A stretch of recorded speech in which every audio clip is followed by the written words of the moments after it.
So, hello everyone. Welcome back to yet another stream. Today I'm going to be doing... Oh, well, actually, hang on. First, I want to just make sure... Stream is now going live. What else do I say?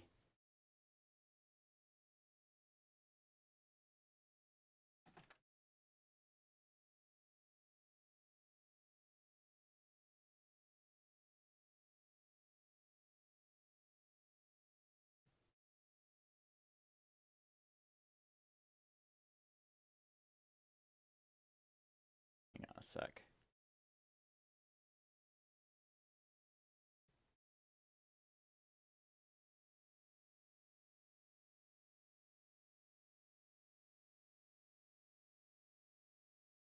Retweet with comment, because I want to actually make sure, the link is still there.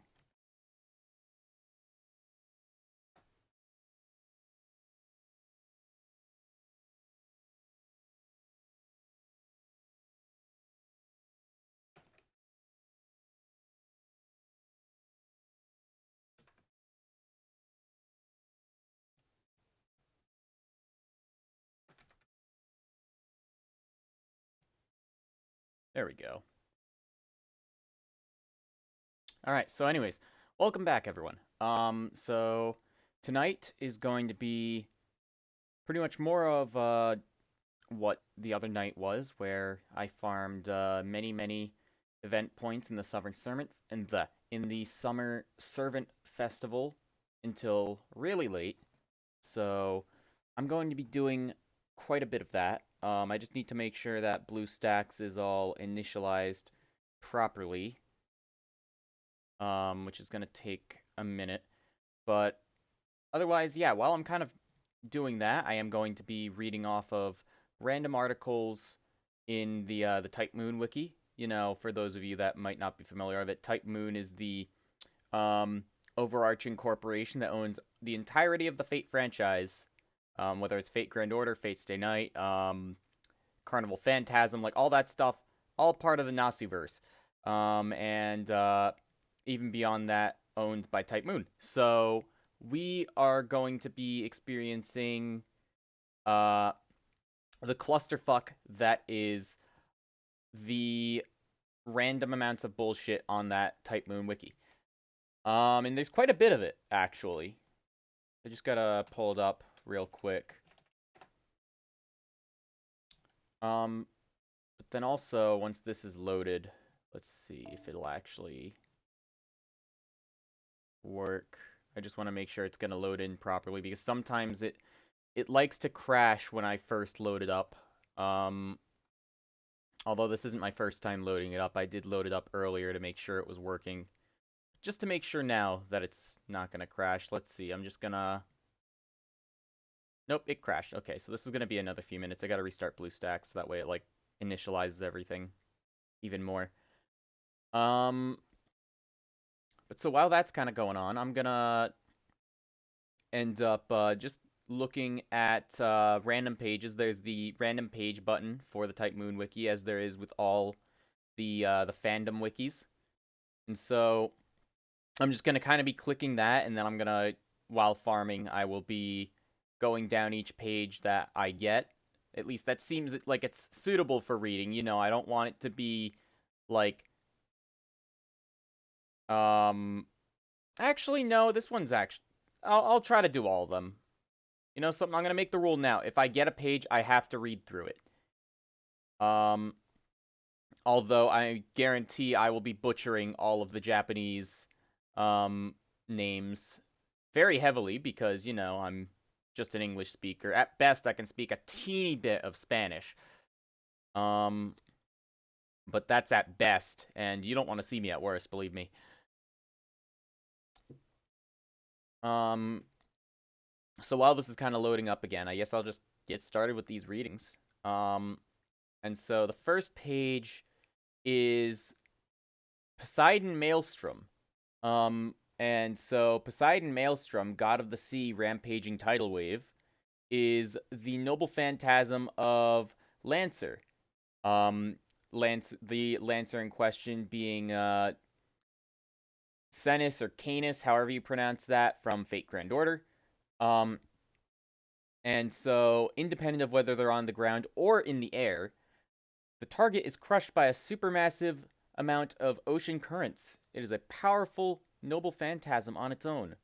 But if it is above the water or underwater, or in a situation in which there is a great amount of water nearby, the attack is further increased. Now, it's a limited reproduction of a small portion of the authority of the oceans possessed by the sea god Poseidon, and originally it's considered to have a super large area of effect on level of an anti-country noble phantasm or above. Fundamentally not used in this work. Citation error, invalid reference tag, no text was provided for references named profile. Well, that's okay. So this noble phantasm, also known as Yumi no Kami, Arekuru, Dai Tsunami. I probably butchered one of those, but that's okay. It is typed Anti-Fortress or Anti-Ocean, rank EX, with a range of 1 to 70 and a max number of targets of 600. Pretty alright, actually. That's a good page to start with, I think. And so anyways, we can go in with another random page. While it looks like it's loaded up, I'm going to have to make sure that it's not going to crash again. Is it going to crash? Let's see. If I try to start the Mauna Loa fight, will this crash? Because if it's going to, then I am not going to be able to... I think it might have just crashed again. Okay, that's fantastic.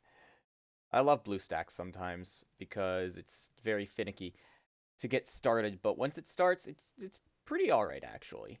It is trying to emulate the entire framework of Android OS and whatnot, so it makes sense that it wouldn't be optimized necessarily. But so the second article that we have is Caster from Fate Zero. Caster is the Caster class servant of Ryunosuke Oryu in the 4th Holy Grail War of Fate Zero.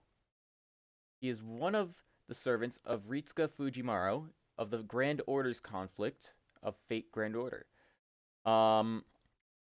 So his real identity is Gilles de Rais, and notoriously known as Bluebeard. He was a French nobleman, ranked as a baron and a member of the military during the 15th century. He had a vast fortune, buying up many works of art, and it seemed that many would never... it seemed to many that it would never deplete. His apex land holdings eventually exceeded those held by the Duke of Brittany, and could be regarded as a threat to the king. He became a national hero during the 100 Years' War while serving under the Joan of Arc, after helping to recapture Orleans. And he was given the highest honor with the title Marshal of France. Both were present at the coronation ceremony of King Charles, decorated as savior and national heroes, and it became a memory that forever encapsulated his glory that even his corruption could not overwhelm. Alright, game is loaded back up, so let me just see. If I can load in, then I'm gonna set the capture to swap over, so that way we've got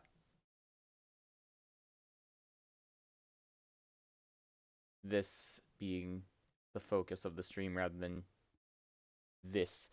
As nice as my face is to look at, I guarantee you guys would rather not look at it. What else do we have?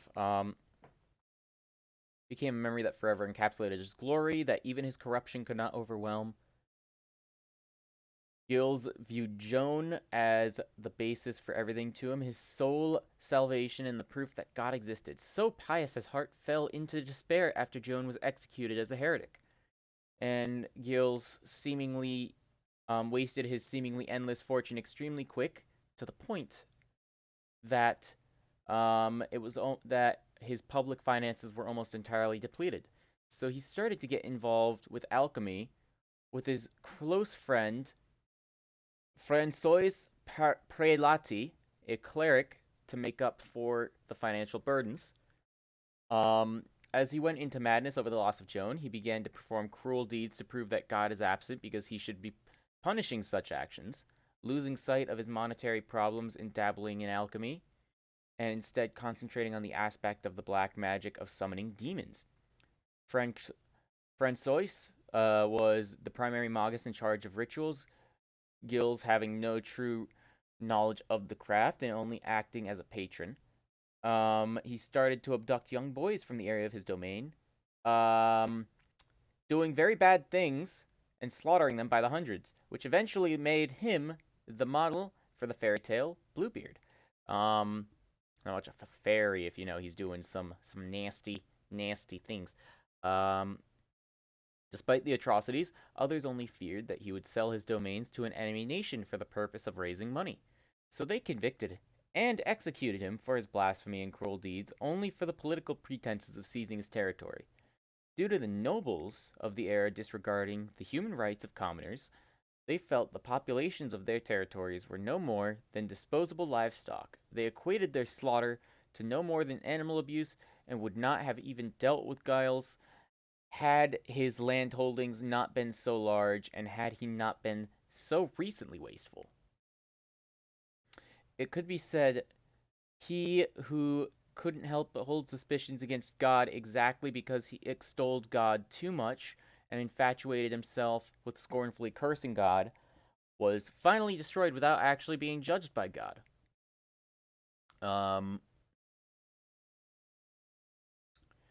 So for his appearance, he has a young face without a single crease, yet he has huge rolling eyes and oily, glistening cheeks. Because he was originally a knight, he has a rather muscular build and is a very tall individual.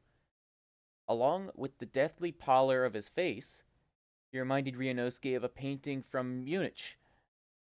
Those abnormally big eyes easily remind him of remind one of nocturnal animals. His garments, too, were quite odd and were definitely queer. A luxurious robe of ancient design, sanguineous scarlet patterns adorned the pitch black fabric. He donned an inky black cassock, and an evil aura reeled about it. Also, the patterns dyed crimson red on the cloth was as if stained with blood. Just gonna see this time. Is it gonna crash? It got to the support screen. I love BlueStacks. I really do. Whew. His figure, tall enough to reach the clouds, was wrapped in such a much folded robe decorated with luxurious latches made of precious metals. His whole style looks exactly like some evil magician from a manga. When silent, his features would look dreadful like the face of a corpse, but when smiling without any apparent maliciousness, he would appear to seem as pure as a saint. He has cracks on one of his hands. He usually has a scorn on his face unless he's having fun torturing and killing people. So we just have pictures of him, which really I can't share. But actually, maybe here's what I'll do. I'll post the links as I'm going through the pages, just so that way people can kind of like know exactly which page I'm viewing for the particular character. But alongside all those pictures and his appearance and identity profile, we have his general like summary at the his summary box. He's also known as Bluebeard or the Demon Marshal. Character type: servant, magus, and human. From the Fate franchise, but he also appears in Capsule Servant. Hang on, I gotta zoom in a little bit because some of these are pretty small. Capsule Servant, Chibi Chuki, Fate Ace Royal, Fate Apocrypha, Fate Extella Link, Fate Grand Order, Fate Zero, and Koha Ace, Japanese voice actor. Satoshi Suruoka, I'm gonna butcher the names once again. And then his English voice actor, Dan Warren. He is male, height 196 centimeters, weight 70 kilograms, blood type unknown. Birthday also unknown. Likes boyish girls and feminine boys. Dislikes politics and accounting.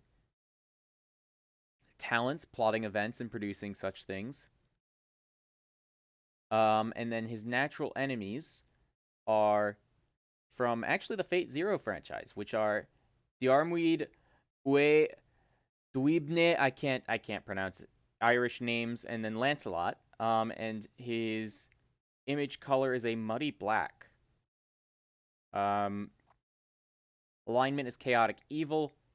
Hidden attribute is human.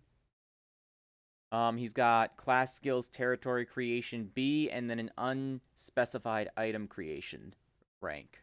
Parameters are strength D, endurance E, agility D, mana C, luck E, and then noble phantasm A+.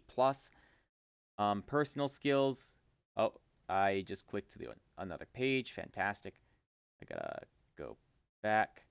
But so his personal skills are I for art, E-, mental pollution A, and evil eye of the abyss C. Then we also have his noble phantasm, Prelati's spellbook, which is an anti-army A+ noble phantasm. And we'll learn more about his personal skills and whatnot lower, I'm guessing. Is this loading this time? 5th time's the charm.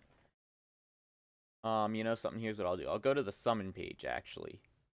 Because sometimes that will be a good tell, and it's a little bit quicker to load than a full fight and the support list. Well, it didn't crash on loading the summon page, so it should theoretically work. So here's what I'm going to do. I'm going to put it into streaming mode, and then swap over the screen capture, if it'll actually capture it. Oh, it's capturing it. It just isn't sized correctly.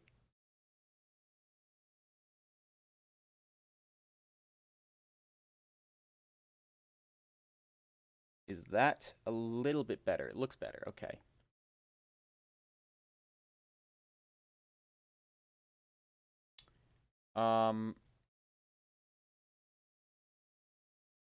So, shit, I'm gonna need to be able to have a way to see the chat now that I'm gonna have the stream preview side by side. If I get a pop out of the chat real quick, I should theoretically be able to, like, shrink this.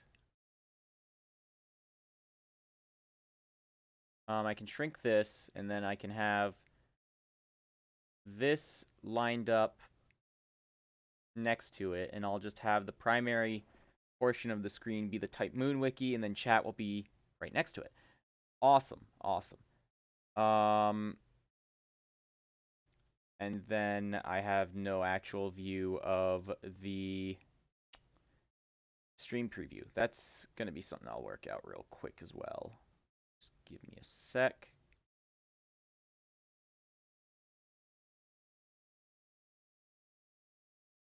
I think this should be okay, actually.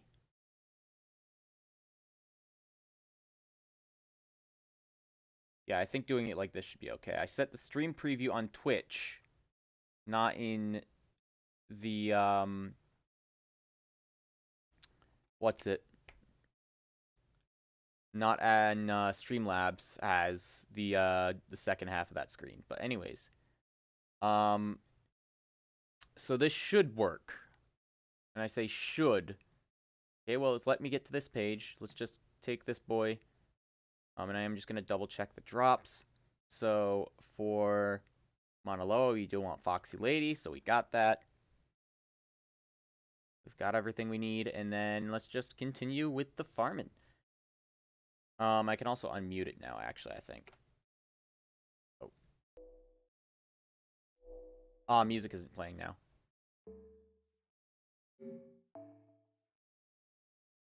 Let me just fix that real quick.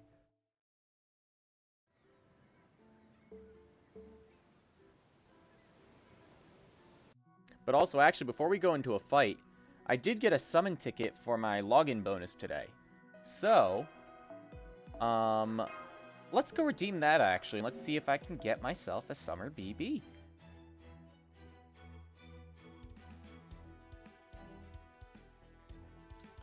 So fingers crossed. Fingers crossed.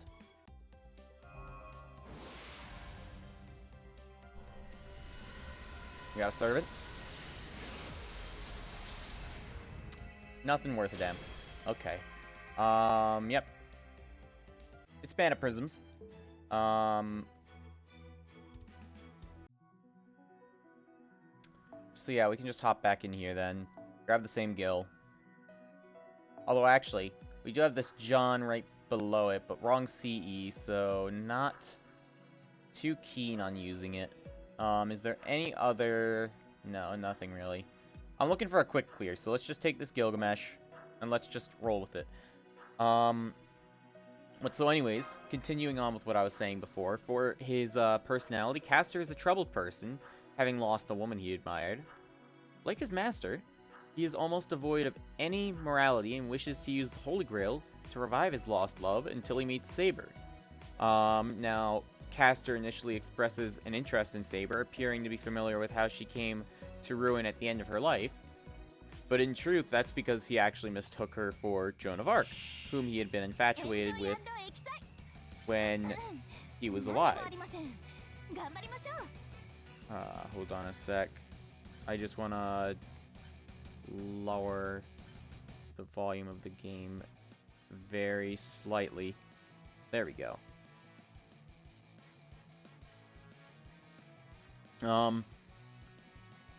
And so, whom he had been infatuated with while he was still alive. Even after Saber reveals her true identity, Castor continues to delude himself.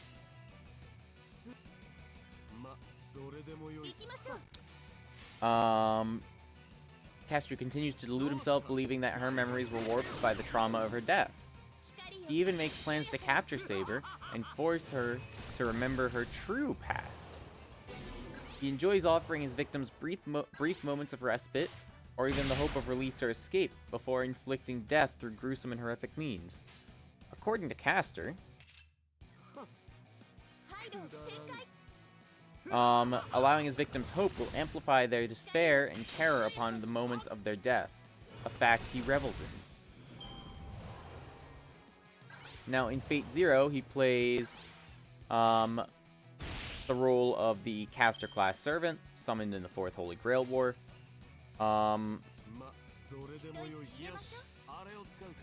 His master was Ryunosuke Uryu, a serial killer who unwittingly performed a successful summoning ritual using the blood of a murdered family. Ryunosuke lacked a catalyst, so the Grail chose a servant with the closest possibility to him. He first introduces himself to his master as Bluebeard.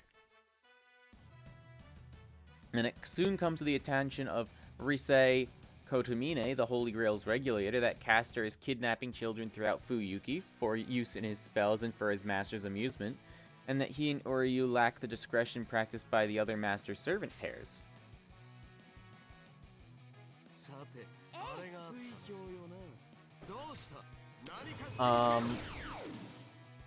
Fearing that their actions might compromise Tokiomi Tosaka's chances of winning the war, Risei spends all fighting and offers a reward of extra command seals, or command spells, as it's written here technically. I'm used to command seals. To the master, who dispatches Castor and Uryu. Using the captured children as hostages, Castor draws out Saber and entraps her in a battle with his seemingly infinite army of summoned monsters. He is defeated when Lancer intervenes, breaking through the monster horde. I don't have enough NP for this. What I can do is I can throw these buffs out. Actually, no, I'll save the other ones.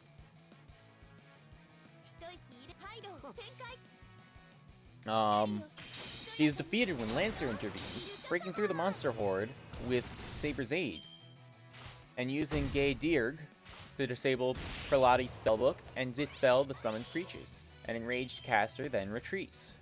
When Castor and Ryunosuke return to their lair, they found that their work was destroyed by the others. While Ryunosuke cries, Castor comforts him, but to his surprise, Ryunosuke claims that God punished them for having too much fun. Castor is surprised, though, when he's asked about the existence of God, as he didn't believe his world, as he didn't believe his master to be spiritual. Ryunosuke then shares his philosophy that God must be somewhat malicious to make the world with them in it, as he believes that God likely enjoys the display of violence, gore, and evil actions. This firmly wins Caster over as he hails Ryunosuke as a brilliant philosopher, and they resolve to perform a grand spectacle to amuse God. Now, in his second bid to capture Saber,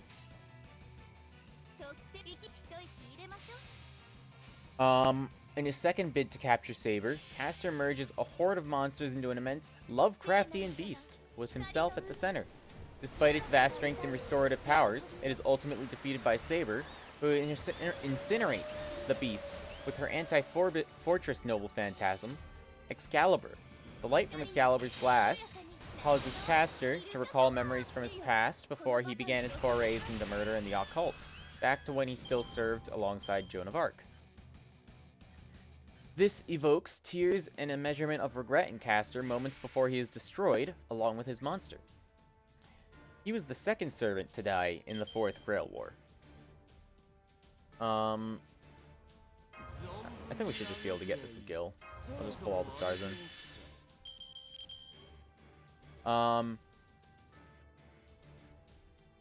Caster gave Irishfield von Einsburn a mask of himself to her, saying that it is not much as a present. Oh, this is during the Einsburn consultation room. I've never actually seen this, but I'm assuming it is part of a spin-off. Irishfield describes him as a polite gentleman with glistening eyes. Caster pops up in the Einsburn consultation room and shocks Zekin. Zekin calls him a fish monster. Caster calls Zekin cute, adorable girl, and asks if she wants to be sacrificed or tortured.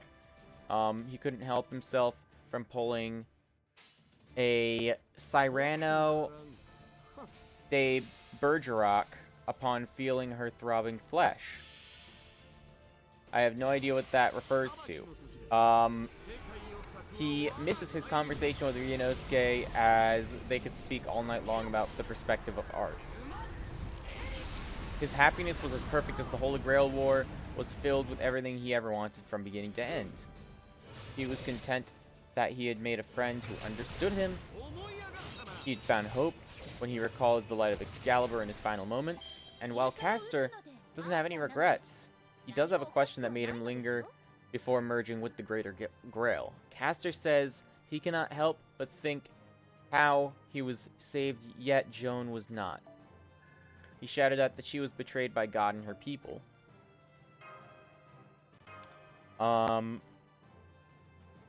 He wonders if she is suffering eternal pain from burning in the inferno by those in power. He decided that he cannot leave and is determined to return to the Holy Grail War to save her. Irishfield unexpectedly pokes him in the eye to calm himself down. Ooh, we got the day 7 loop. So, I'm gonna pause for this while I read through the little story bit that we have here. Giant Babbage. You know something? I like the We Never Summon thing. I like that reference. That's a good one.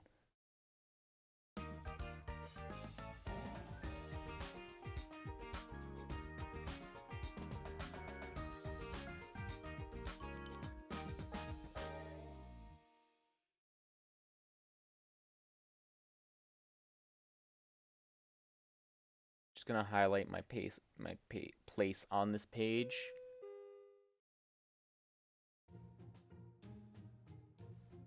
Good morning, everyone. The printer just delivered our book. Oh, okay. Well, let me see the book. We've been through this a dozen times already, Mash. Come on. Just give me the book.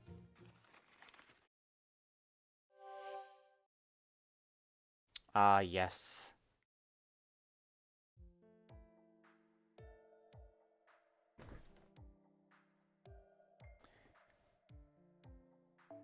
Looks really cute. Oh, yeah, it does. I don't know if it's just because I'm looking... Hang on, I'm going to turn off the auto-read because it's going a little bit faster than I feel alright with. If it's just because I'm looking at it with fresh eyes after passing out once we had finished and the presser was off, but now I'm starting to wonder if we made the right choice. It appears to be an entry in the genre where an unremarkable protagonist gets to know a number of very different heroines, aka the harem plot. It includes elements that have been broadly popular since ancient times, making it a reliable choice. You know, MASH has the right idea here. Harems, very popular. In baseball terms, it's a fastball delivered straight and down the middle. I don't think that actually fits, but you know, in manga terms, it's one of the most essential genres to ever exist. So this book definitely has a shot at winning. Romance has been a part of even those most ancient stories, so I'm pretty sure no one's going to be turning up their noses at it. Now come on, it's time to head to the con. Oh, that one felt a little bit shorter than the others.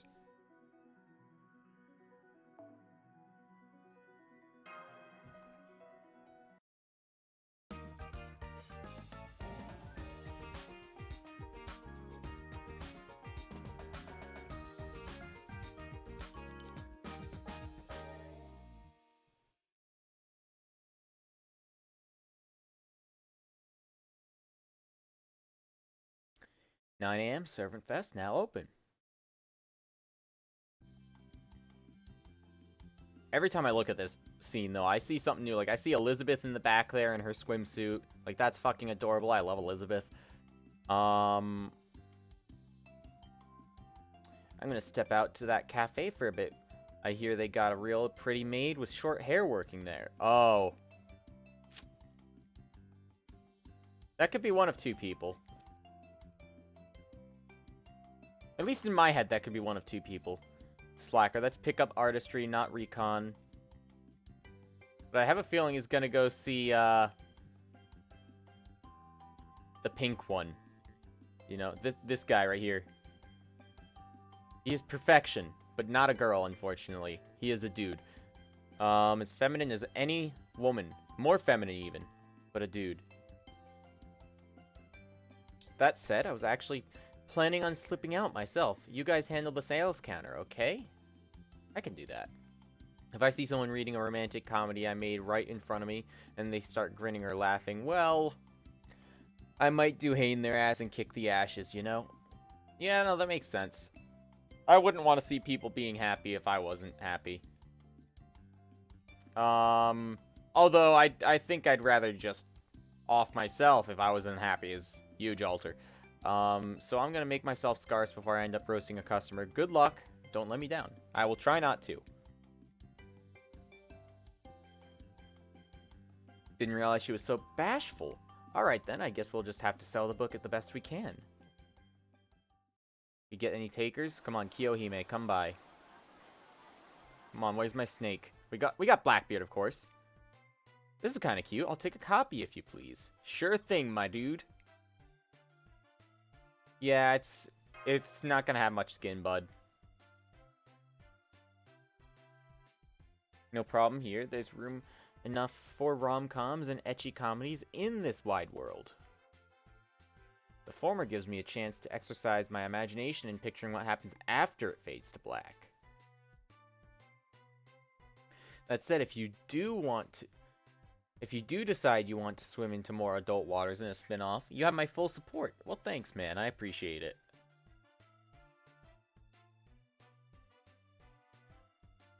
Ah. I really sympathize with the green-haired love interest. I would hope you would. No matter how fervently she pursues the object of her affections, he only has eyes for the blonde. It's so obvious he should end up with the delicate, modest, beautiful green-haired girl and live with her forever ever. What could he be thinking? You know, I gotta agree with you, really. If he starts lying to her because he doesn't know what else to say, I think I might just snap. Well, oh, take it easy there. Take it easy there, lady. It's only a book. You're gonna destroy it. Yeah, don't do that. At any rate, I really love this character you've come up with. I can't help but want to root for her. If she and her love end up like Romeo and Julieting themselves, I can live with that. Alright. I'll take 3 copies, please, including the one that I burned. You better fucking pay for that.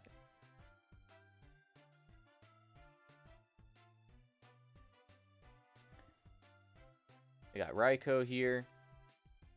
I thought I would have to ban this book for corrupting innocent young minds, but perhaps not. Ah, the parents group came in. They're here to rain on the con parade. I see now that this older, dark-haired love interest is merely trying to protect the protagonist in her own motherly way. What a touching story. I would be happy to let my own children read this book. Why, it's positively brimming with opportunities to further their moral education. It would be perfect for teaching them to always listen to their mother, and for extolling the virtues of bathing and sleeping together. I'll take 3 copies, please. 1 for me and 1 for each of my children. Alright, there you go. There you go. Just pay up. The queen herself. Listen, I was just kidding. You know, Kiyohime's great and all, but you're actually the best one. You're the best one, Arash. So the main character and his love interest were hitting it off before circumstances forced them apart, huh? Those sorts of things do happen on long adventures. Not that I'm speaking from experience. Oh, the character might not have spelled it out, but he really treasured the memories they shared. I like that. This kind of story is right up my alley. In all matters, be true to thyself, as they say. The more provocative scenes aren't really my thing, but I guess that's just how it is for 2 people in love. So if you ever put out more adult version, I'll just have to make my peace with it. And on that note, in the hopes that this is the only book, that this is only book 1 of an eventual 10-book series, you're expecting quite a bit out of me, lady. I'll take 10 copies so I can donate 9 to Kerr's library. I thought she was gonna say dominate something. Jesus.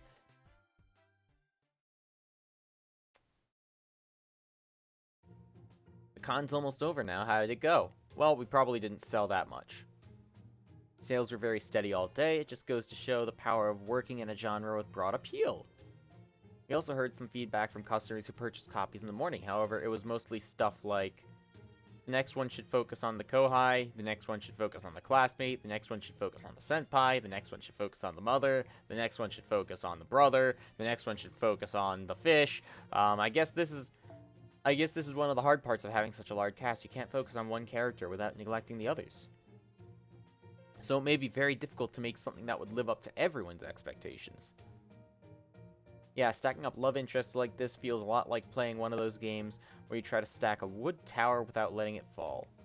You're talking about reverse Jenga. Of course, reading with bated breath to see which love interest is left standing is all part of the fun. You could even call this a kind of Holy Grail war in its own way. Don't jinx it, man. We don't want a Holy Grail to show up. I doubt there's ever been a Holy Grail war with so much heart before. Regardless, this was only one of the hardest stories I've ever done so far. The longer it goes on, the more the conclusion weighs on the readers and the creator. This genre might have been a little bit too much for us to handle. Next time, we'll have to make it a one-shot.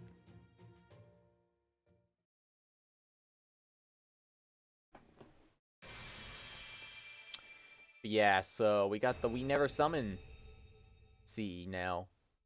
I quite like the look of this, actually. I wish I could rotate it. Yeah, I can't really rotate it all that well for the stream, unfortunately. But if you, like, turn your head to the side, like, we got everyone all over our Gudao here, including Mommy. Although, Mommy, get off. Arash is really the main focus here.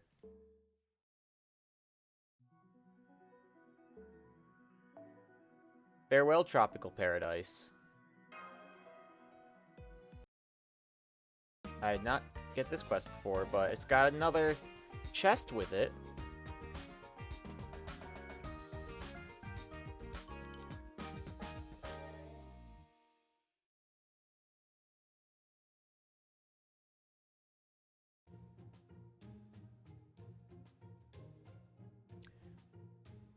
Sessioing of the night? What the hell?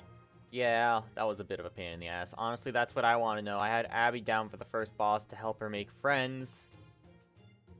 Don't ask me how that lewd nun got here. It's kind of freaking me out. Yeah, I would have preferred Abby as the first boss, actually. That would have been nice. Unfortunately, Summer Abby, 2 years away. But at any rate, you really beat all of them. Yeah, I did. Those 4 were supposed to be even stronger than my underling bosses. Well, tough. It's kind of easy when you don't give them multiple hit point bars or any special gimmicks, really. They were, and if you had all those things just sitting around all this time, how come you didn't bring them out for our final battle? That is a good point. You'd have curb stomped us if you'd brought all of them out to fight.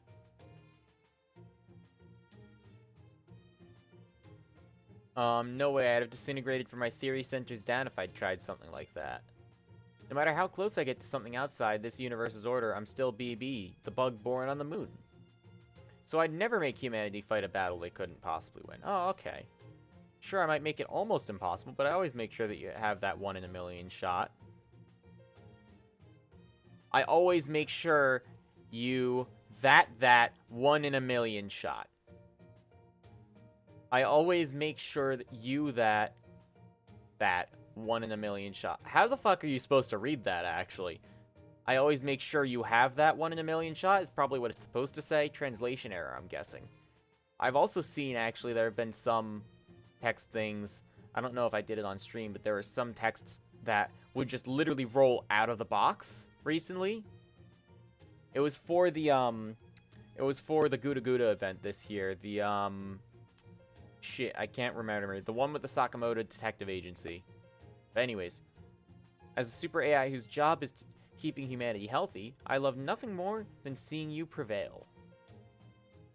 So that's how it is, huh? An absolute pain in the ass, right to the bitter end. Damn right, that's our BB. Excuse me, you're the last person I want to hear that about being a pain in the ass from, Rob. Wait a sec. Oh. Ah, there's my BB. Am I? Yes, your tan is gone now. You look just like you always did. Oh, so this is, yeah, this is where we get her, her alternate artwork. That's the BB we know and tolerate. Aw, she's blushing. I like this. I want to just settle on this picture for a sec. Look at this. You can never really stay mad at a Sakura face. I'm sorry. Alright. Well, I just remembered I don't need this anymore, so here, have another one. A second Holy Grail. Yeah. She's not a pain in the ass at all. If anything, she's a pushover. You've had your fun. No more Mrs. Nice BB. Har. What'd you do with my swimsuit? I thought we were Oni pals. Well, she's not an Oni, though. At any rate, credit is where credit is due. You did pretty good for a bunch of humans. Sure, you took your sweet time, though. Anyway, a promise is a promise. So now that you finally helped me out, the Luluhawa singularity will finally disappear. Soon, the Luluhawan Islands will go back to the beautiful Hawaiian Islands they used to be. That's all I've got for you, Master of Chaldea. You did great. Well, thank you. This year's summer adventure is now officially over. I hope you enjoyed it. All that's left for you to do now is head back to Chaldea with your head held high. And if you're interested, I do hope you get the chance to visit the real Hawaii someday. Well, here's the thing, though. What happened to the Chaldean office that was supposed to be here? You said you destroyed it? Like, what about all those people that were supposed to be there, BB? Rest assured, whenever you want to visit, this tropical paradise will be ready and waiting. I guess at least you didn't pick someplace lame for this adventure, so thanks for that. Now go on, Rhodey. You know something. I'm gonna change my fucking name, actually, after this. Go on, then. Don't worry. We all gotta say it with you. Aloha!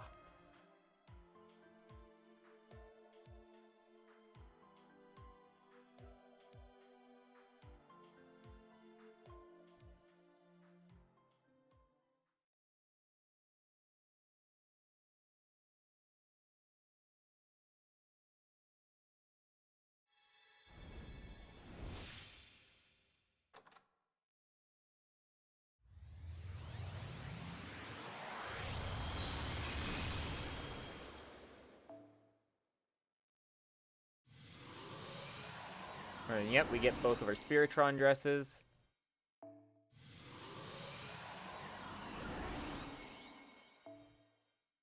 This is where I'd use them if I had BB.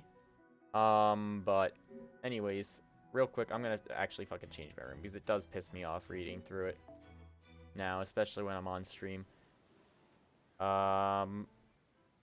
Name.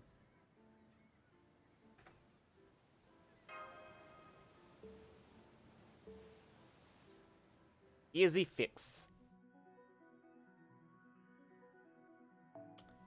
As for why I had that name before, it was a nickname I tried to give myself, but no one fucking followed up on it.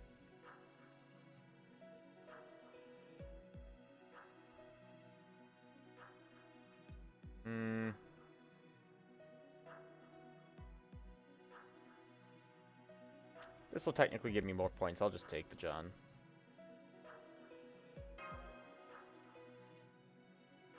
So anyways, now that we're back to the farming portion of this stream, we were reading about the Einsburn consultation room, and Irish Veal unexpectedly pokes Castor in the eye to calm himself, to calm him down, and Castor recalls the past when Joan poked his eyes. Irish Veal tells Castor that she was saved and was acknowledged as a saint and became a famous idol in all media. Oh, I meant to save that actually. I don't know why I just hit that.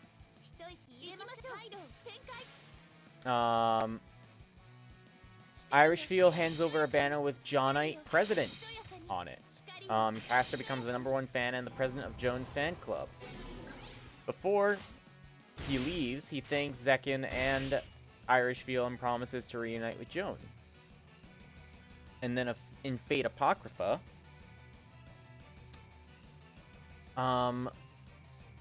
after Castor of Red shows Ruler an illusion of her past using First Folio, Castor changes to a different scene.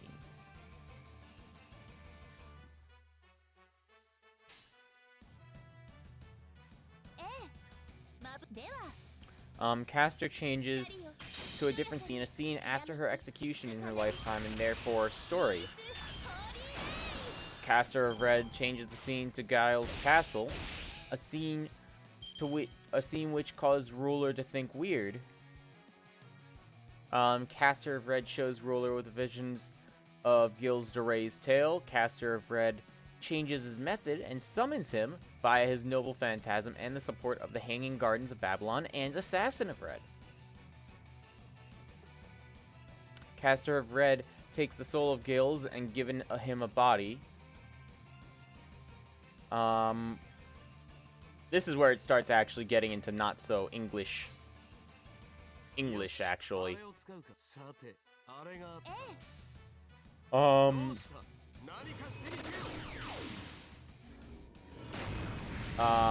Ruler witnessed Gilles killing children, but says it was just a hallucination. Castor of Red corrects Ruler, saying it is actually real. Gilles is seen gripping onto a boy with silver hair. He then talks about how this happened to him because she abandoned him, and after witnessing the atrocities that Gilles had committed, Ruler starts to break down.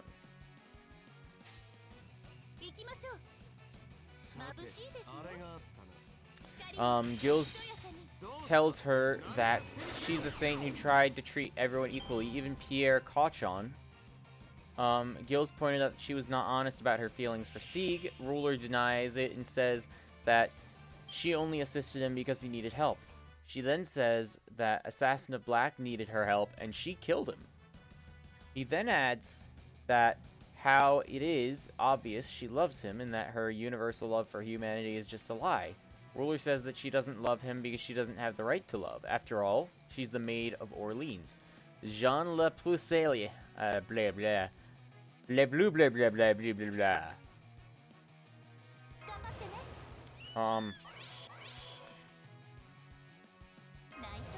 Hang on, I'm gonna get these buffs off. Castor of Red and Gilles, I'll just say Giles, it's easier. Giles both claps and tells her she has done a good job. Castor of Red cancels the illusion and took her out so Shiro Kotomine could talk to her. However, Giles is still in the real world as well. They tell her that Sieg died fighting against Lancer of Red. Ruler uses her presence detection to confirm and finds that Saber of Black is gone. She starts crying saying that because she got him into this mess, she was really the one who killed him. Shiro comes in and talks about how he wants to give everyone third magic, so they won't end up like Giles, who changed because she died.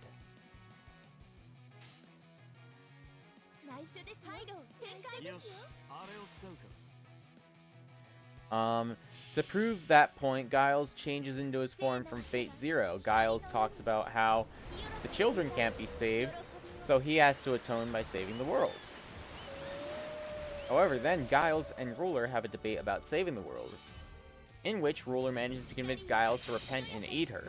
However, she has complete belief in him anyways.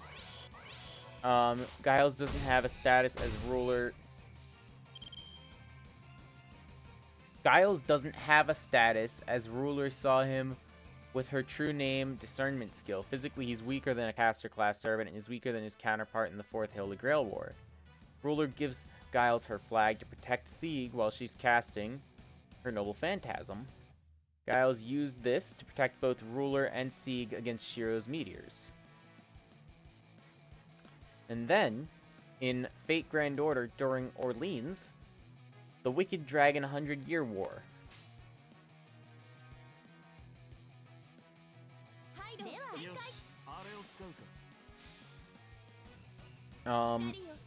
After being summoned into the era, Giles attempts to use the Holy Grail to resurrect John, but to no avail. Instead, he creates John Alter, a twisted version of her created by his hatred for France and God. After John Alter summons Chevalier d'Eon, Adelante, Saint Martha, Carmilla, and Vlad, Giles brings Pierre Cochon to her. She proceeds to burn him alive until nothing is left while he begs for his life.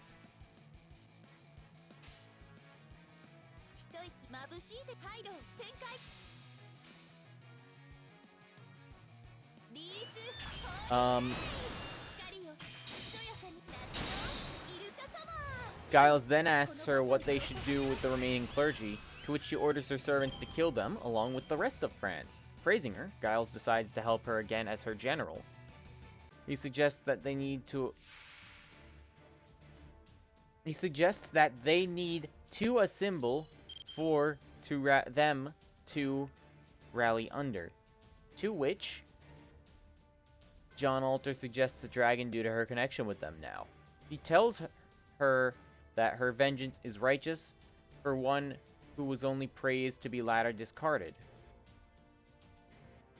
During the course of their campaign, John Alter's forces conquered Orleans, killing many people, including King Charles VII, and destroying many towns.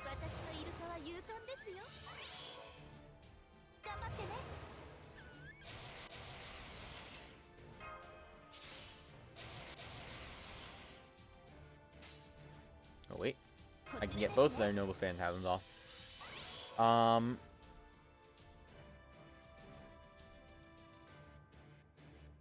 And destroying many towns after defeating its protector Siegfried. Later, following Martha's demise, Giles is ordered by John Alter to contact Carmilla.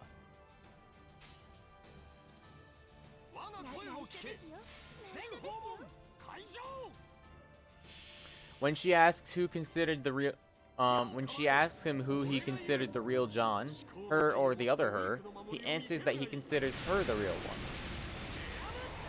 He proceeds to blame God for why she was betrayed, abandoned, and executed by the people of France, stating that their campaign is now to deny God. He tells her not to stress herself out, claiming her destructive campaign is divine punishment and righteous vengeance. He later treats Charles Henry Sanson when John Alter returns from killing Marie Antoinette. He informs her that Sanson's mind perished along with Marie, saying that they can only use him as a foot soldier now. After learning from d'Eon that Ritska and their allies are preparing to assault, John Alter orders Giles to summon the servants and dragons. Later, when John Alter's servants are killed and her wyverns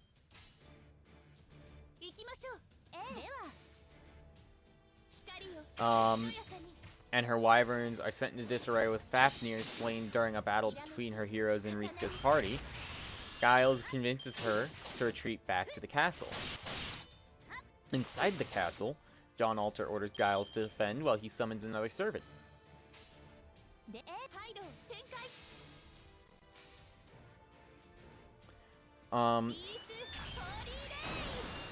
He decides to use Prelati's spellbook to buy her time, suggesting she summon King Arthur.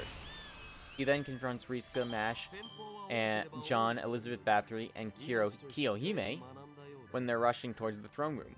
He delightfully expresses his surprise that they were able to slay Fafnir and enter the castle, and then angrily asks why they stand in his way, destroying his world and trying to kill John. John asks him if John Alter is really her, to which he claims she is the true John. He then fights the group, not even allowing John to stop him and John Alter. He overwhelms them at first with his sea demons until he begins to struggle against them. Yet they're unable to finish him off. Kiyohime and Elizabeth decide to hold him off while the others go and deal with John Alter.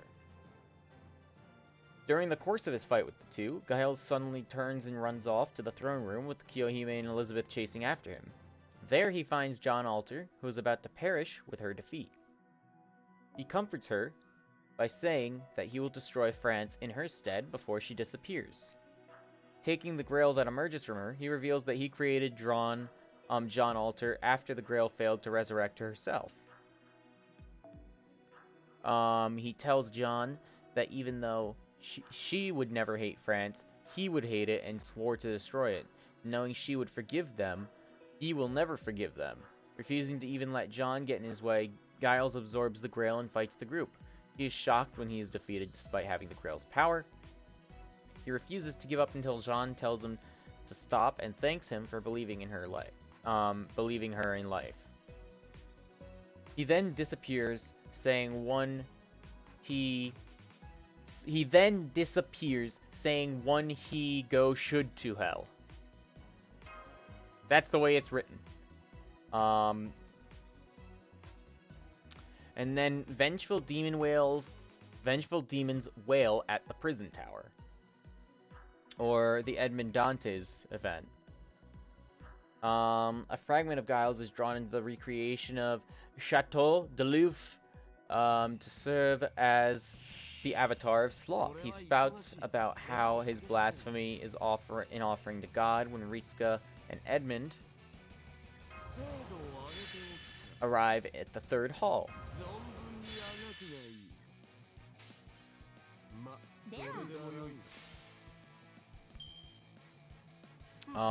He's honored by Edmund's words when he says he represents sloth because he let himself fall into depravity. After declaring he will torture Risuka into despair, he fights them and Edmund after he is defeated. Giles apologizes to Risuka back in Chaldea for a fragment of him troubling them in the prison tower. However, he believes they'll escape the prison as long as the light of their souls never extinguishes.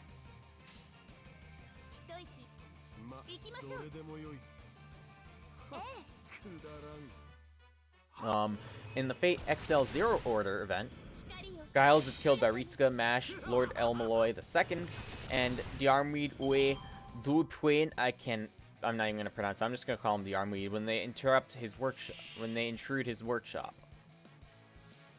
Prisma Causeway, a magical girl's travelogue.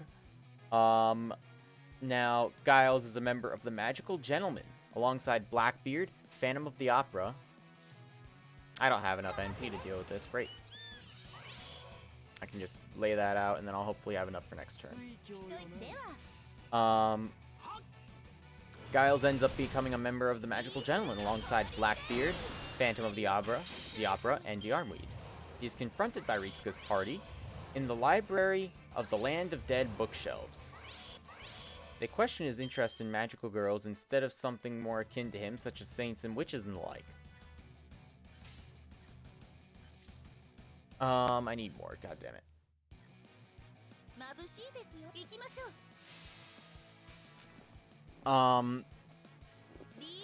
Giles answers that he considers magical girls to be miracles of God, even calling Jeanne d'Arc a magical girl when she leads armies after hearing God's voice. He then takes note of Mash and Chloe von Einsberg, and mistakes them both for different versions of John. Seeing he considers even Foe to be John, the group fight and defeat Giles. Listen, you can fuck Mash, you can fuck Chloe. Well, don't fuck Chloe. That's illegal. But you're not allowed to fuck Foe. That's where I draw the line.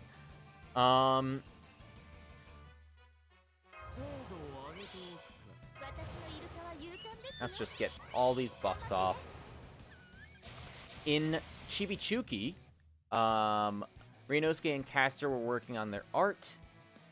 Toka Ayozaki, or while they were working on their art, Toka Ayozaki altered Ryunosuke's work on a whim. She recreated it into a saber figure. Caster starts worshipping Toko as a teacher, and Ryunosuke calls it cool.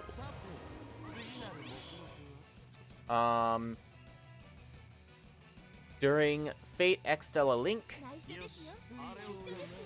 Giles is a member of Karl der Grobe's party, or it's got a fancy beta, like, instead of a B. Other appearances in Fate's Strange Fake after having summoned True Caster using herself as a catalyst. Francesca mentioned that although she was up to 90% certain she would summon herself, she still maybe hoped that Giles would have turned up. In Type Moon's April Fool's Day 2019, moon.cinemas.jp is a fake movie theater site that lists a number of parody films. He was featured in Chariot Man, a true tank man parody film of Densha Otoko. Caster plays the role of Sensha Otoko's Ere Throne Channel internet friend with the nickname Dana. He's known as Criminal Number 1. His role is expanded in Type Moon 10th Anniversary Phantasm, where he seemingly retired. He and the other Ere Throne Channel suggest that Sensha Otoko buy a saber figure for El Malloy Girl. When Ryunosuke shows his new artwork, Dana seems discompassionate and compositing photos of Saber with John headgear. Ryunosuke accidentally knocked over Dana's custom John figure with his artwork. Ryunosuke sacrificed his artwork to save Dana's figure. However, Dana dived and saved his artwork. He then lectures Ryunosuke as an artist and becomes passionate about creating new art. Now, this one page has already taken us almost an hour. Like, Jesus fuck. While Giles de Reyes was alive, he turned to alchemy. Oh, we got our daily login bonus. That's great. Actually, what else can I buy with these points and everything? I can't buy that because I don't have the right currency for it. That's okay. Let's get some more bloody twigs. Oh, and actually, wait, there's no caster gems in the shop, right? Nope.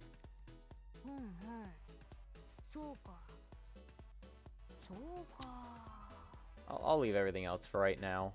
Although I guess I'll clean out these. And then I don't think we can do anything else other than actually buy secret gems. I'll get some secret gems of Assassin, actually. And then I'll get the Saber gems.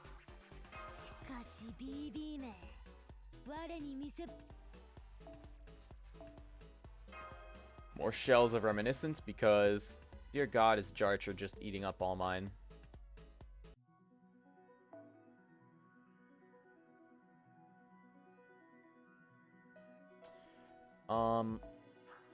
Yeah, I use a golden apple. Refill. Keep moving. Is there anything better here? No, not really. So I will just be using this John. So most of his abilities we already kind of talked over.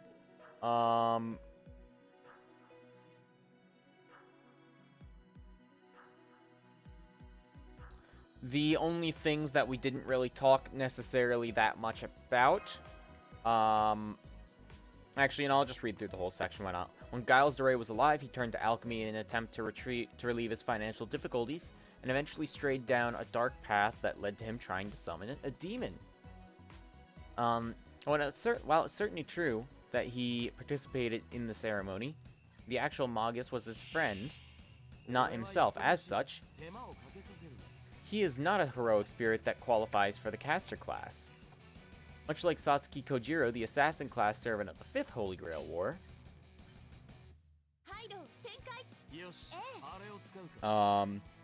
caster is an aberration in the normal servant summoning process who cannot be called a proper heroic spirit. As such, the fact that Ryunosuke's bogus ritual ended up actually summoning is totally considered a fluke. While his occult knowledge is terrifying, it is known that Giles has a good body build from his time as a knight, and he could potentially handle classes other than caster if summoned properly. While he became a general, it is said that his money was his greatest asset rather than his martial prowess.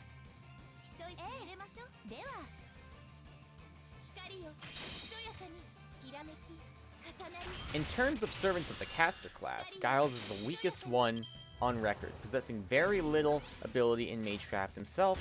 Most of his power is derived from his noble phantasm, Prelati's spellbook, which acts as a massive mana reserve, and a guide for whatever spell he hopes to enact.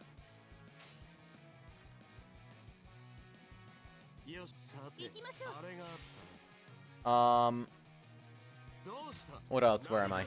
Due to the effects of the spellbook, he is capable of summoning near endless waves of demonic amphibious familiars without fatigue, making him a viable threat despite his failings.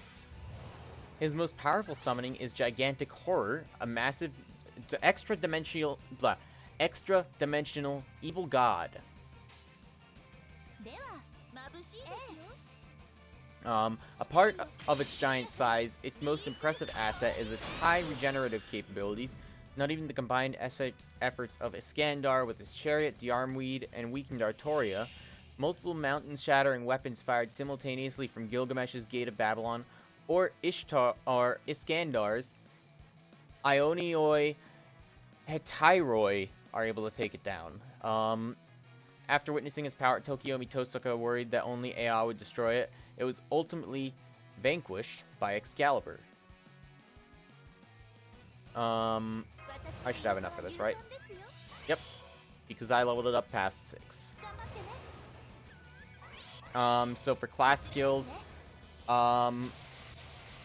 Giles de Rey, caster from Fate Zero, has Territory Creation B, which allows him to create a workshop, or magecraft workshop, not just like, you know, a tinkering tool workshop.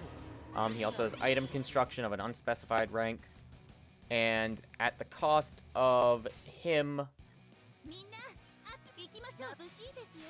at the cost of the acquisition of the summoning ability by means of his noble phantasm. Oh, he lost it. I see. It's saying he lost his item construction skill simply because of his noble phantasm. It's weird that they still list it here, then. For his personal skills, he's got Eye of the Art, E- rank, and if one happens to see a noble phantasm that possesses artistic anecdotes, there's a small chance that he might be able to figure out its true name. Not really useful unless he goes up against someone like Shakespeare, though. Mental Pollution is a skill that is A rank, but has no information available on it. And then Evil Eye of the Abyss, C rank, which is the final fate of Giles de Rey that looked into the abyss and was looked back in turn. Those eyes suffered a great metamorphosis and became a thing that spreads fear, similar to those things that lurk in the depths. It is not a fear coming from violence or coercion, but because of making the fear of the unknown the opponent already has inside the surface. Lost sanity indeed.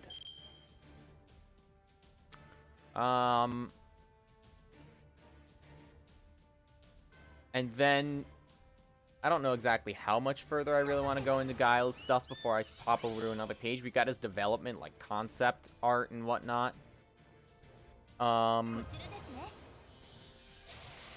this actually just drones on about, like, really specific thing.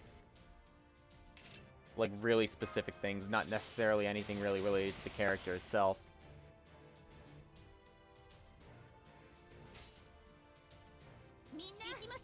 Oh, fuck it, actually. So, for his creation and conception, before Giles de Rey was chosen for Fate Zero, Gen Yorobuchi had trouble thinking of a caster class servant, so he asked Kinoko Nasu if he can use the Chinese Zhan. It was then Nasu explained the Western-only rule of the Fuyuki system. The inspiration for Giles came to Urobuchi from the fact that many people, including himself, believe Saber's identity to be Joan of Arc. When he originally thought to tease the readers in the same manner with another woman, whom most people would identify as Joan, he would eventually come to using the idea of Giles as the servant.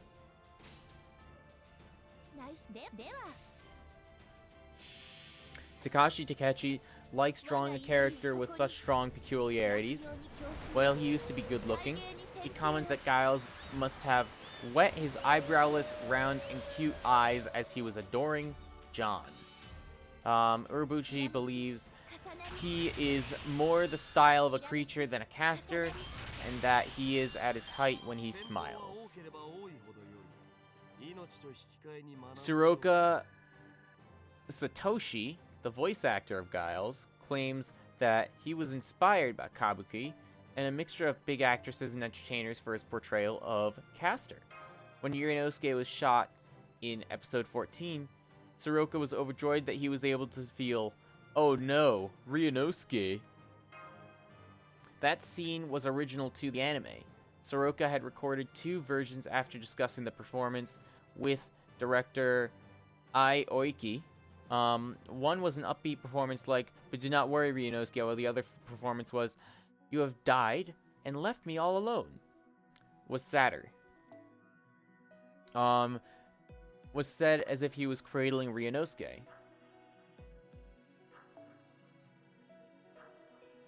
The former was chose for the broadcast version, but at the end, he go, "Behold, Ryunosuke." As a performer, Tsuruoka was happy that he realized that Ryunosuke still existed somewhere in his heart.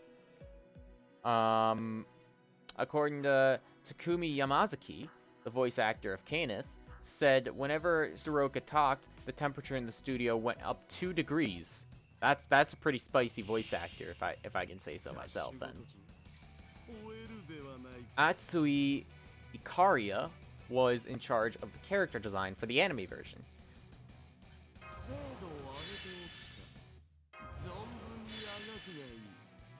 I'm gonna get some stars here, actually. He says that when he first read the original novel, he had difficulty designing the caster team. He thought he was pretty emotionless at first, but after listening to the character's actor, made him think more about him, he realized that he was incredibly rich emotionally, so he hastily changed his drawing and got him more interested in the pair. He explained that Caster doesn't have eyebrows, so it's hard to express his emotions. He plumped up the facial muscles in the area above his brow.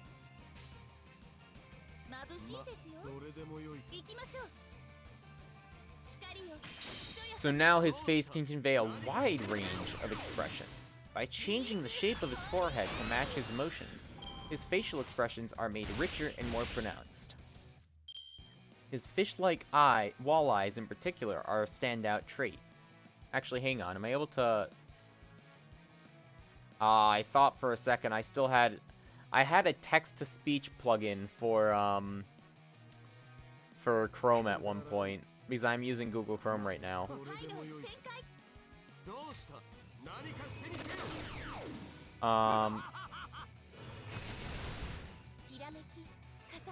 His fish-like walleyes in particular are a standout trait, yep. And then his reception. Tsuruoka said that he and Akira Ishida went to the cafe that Ufotable runs, and was shocked to see Ryunosuke and Giles were popular characters like them. We're shocked to see that Ryunosuke and Giles were popular, and that characters like them were so well received.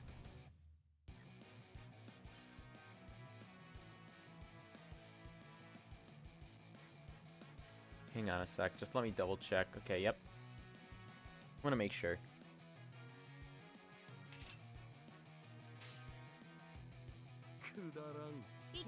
Let's just see how much more charge we can give John here. Soroka thought the visual scene in episode 13 where Giles and Ryunosuke discussed about God was beautiful, and he loved the light streaming down from heaven. That scene was a real positive moment for Satoshi, Soroka, and Giles. According to Soroka, he had considered the scene to be so charming. Soroka believes Giles to be a slacker because he's always letting his hobbies get the better of him. Let's see. No, still not enough. God damn it. John, you're fucking ruining me.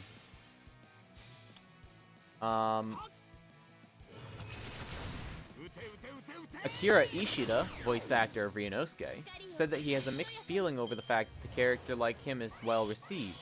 Ishida thought it was fascinating how Caster, who doubts God's existence, and Ryunosuke, who is a believer, mesh so well together. Ishida believes that Giles and Ryunosuke need to apply themselves in order to win the Holy Grail War. And that they might win if they had gone all out.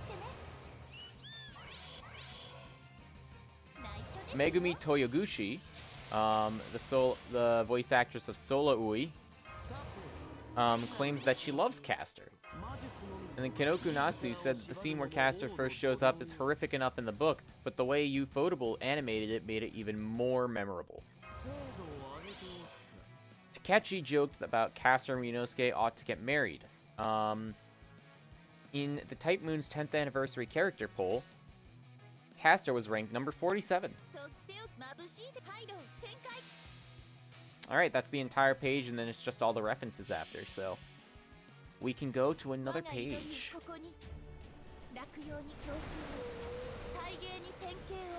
Oh, thank God, this one's a little bit shorter.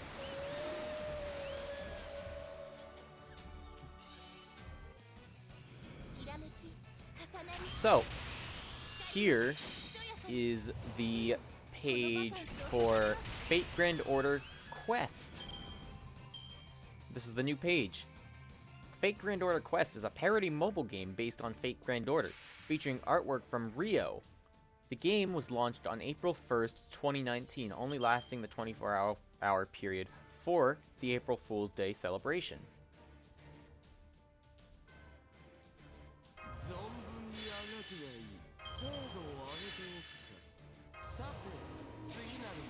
And for gameplay, the game featured an NES retro-style RPG based on Dragon Quest, featuring servants as the enemies.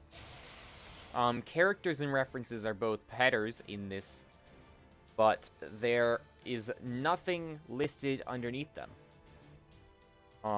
So that's the entire page, actually, so we can just move on to another random page now.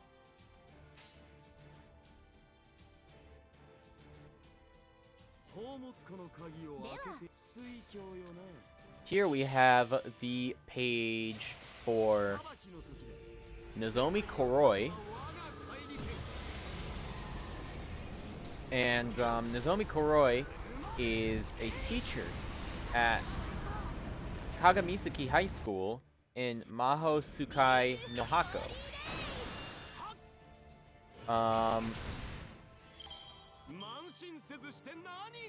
Now, she's got a profile, with a background, appearance, and personality section, no text underneath it, a role section, but no text, and a references section, but no text.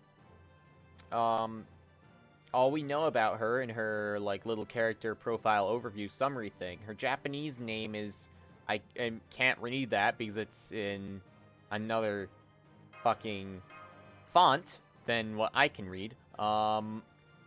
Franchise Maho Tsukai no Hako appears in Starlight Marmalade, and she is human. That is female. All right, that's that entire page. You see, it was really just the Giles page that got us. We're eventually gonna hit some of those really long fucking pages, and eventually we'll hit one that has list out all the skills that fucking characters in Fate Grand Order have, because I know there is one. I've seen it before. Let's see. Actually, what are the top visited pages?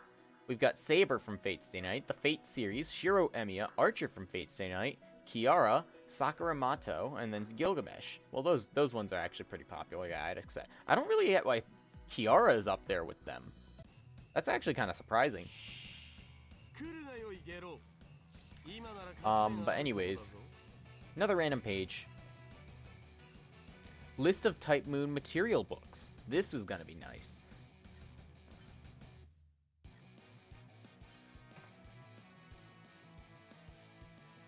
Now, also, I should have prefaced this this entire thing actually. This entire stream is spoilers, by the way, because I have no guarantees what I'm reading is not a spoiler. Even the ones that I am reading that I know are spoilers, I'm still gonna read them because they're part of the wiki pages. So the list of Type Moon material books. This is a list of Type Moon material books. For starters, it's got Fate, it's got Tsukihime, and then Other. Jesus, that's a lot of fucking books.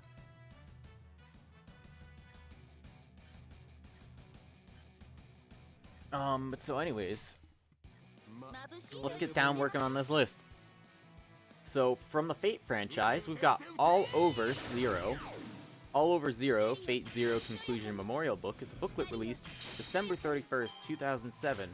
Comiket 73 with Fate Zero Volume 4.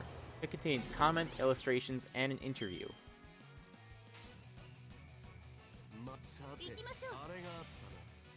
The Fate Apocrypha material. Fate Apocrypha material is a book that was released... Hang on, I just keep making sure, I want to make sure that my microphone is still active and everything. Every now and then I feel like I see a blinking out of the corner of my eye where my mic is. And that generally means I might have sat on the mute button or something, or banged it up against something.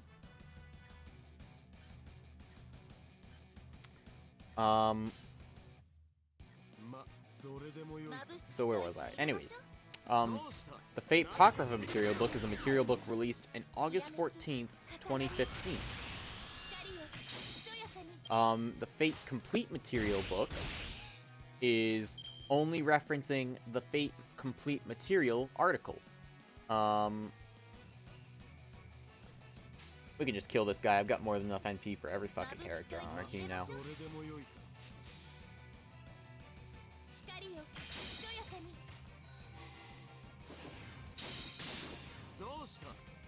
Okay. Anyways, the Fate Extella material book is a material book released on November 10th, 2016. It was included in the Japanese Fate Extella Special Edition of Regalia box and Velbert box. It contains servant parameters and skills, character profiles, background, and an encyclopedia of Fate Extella.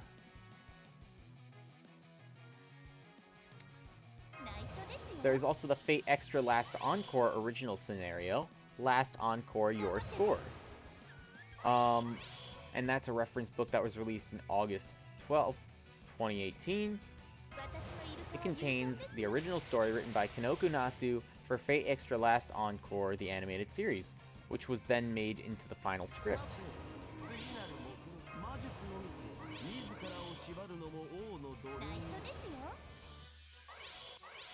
Fate Extra Material is a material book released in August 16th, 2013. It covers both Fate Extra and Fate Extra CCC, and it contains comments, illustrations, and an interview. In it, it contains servant skills and parameters, character profiles, Kanoku, Nasu Kinoko and Arko Wada comments, noble phantasms, and worlds, including Fate Extra's weapons, enemies, Fate Extra worlds, Fate Extra CC weapons, and Fate Extra CCC worlds.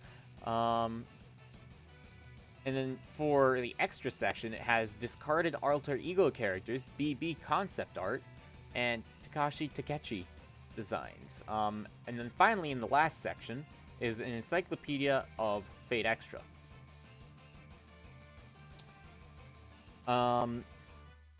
Shit, this is really just sidetracking me, I'm gonna be honest.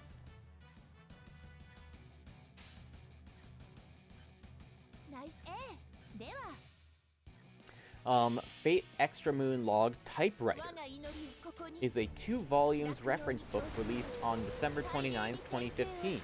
containing the complete entirety of Fate Extra's script. And then Fate Extra CCC, Void Log, Bloom Echo, is the counterpart to Moon Log, Typewriter. Except for CCC compiling the entire game's script. It was released in 4 separate volumes on May 17th, 2017, December 31st, 2017,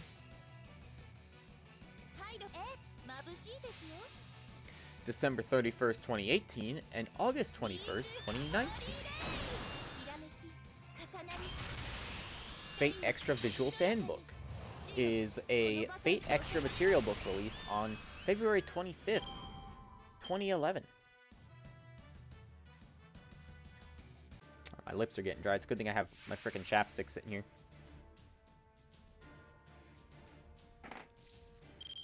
The Fate Extra Visual Fanbook is a Fate Extra material book released in February 25th, 2011.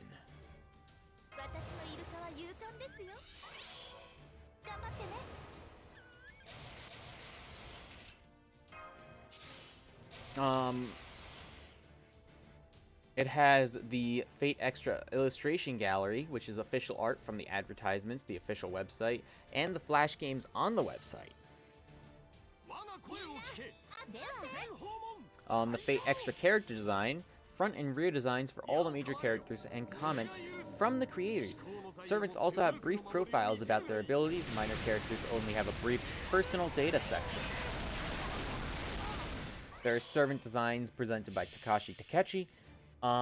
Servant designs that were drawn by him before Arko Wada drew them in her own style. It also includes an alternate design of Assassin as an old man. Then there is the arena design, which is an area guide in the Moon Cell, imaging all the arenas and an illustration of how the elevator works. There's weapon design, offering descriptions and art of the various noble phantasms, including Aestus, Domus, Aurea, Yubao, Gay Bolg, Excalibur Galatine, God Force, Golden Wild Hunt, and Kozikli Bay. Fucking Nero, will you just die? I'm reading an article about you. How egotistical can you get? Die already, so I can take your stuff! There's Fate Extra interviews, Fate Extra guest illustration gallery, comic, and Fate Extra novel, Seven's Feel. Not Heaven's Feel, Seven's Feel. And then there's Fate Extra Visual Works, which is a small art book released with Fate Extra.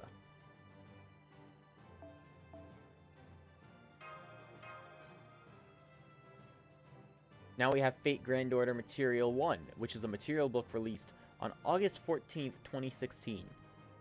And it contains character entries from Ash, Kyrielite, Artoria Pendragon Alter, Artoria Pendragon Lily, Nero Claudius, Siegfried, Gaius Julius Caesar, Altera, Gilles de Rais, Saber, Chevalier d'Eon, Emiya, Gilgamesh, Robin Hood, Atalanta, Uriel, Arash, Ku Klux Lancer, Elizabeth Bathory, Musashibo Benkei, Ku Klux Prototype, Leonidas I, Romulus, Medusa, Georgios, Edward Teach, Boudica, Ushi Wakamaru, Alexander, Marie Antoinette, Saint Martha, Medea, Giles de Rais Castor, Hans Christian Andersen, William Shakespeare, Mephistopheles, Wolfgang Amadeus Mozart, Lord Elmore II, and Ku Klux Castor.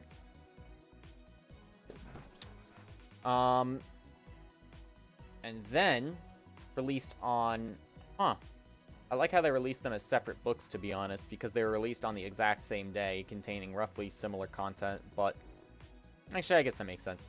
Fate Grand Order Material 2 is a material book released on August 14th.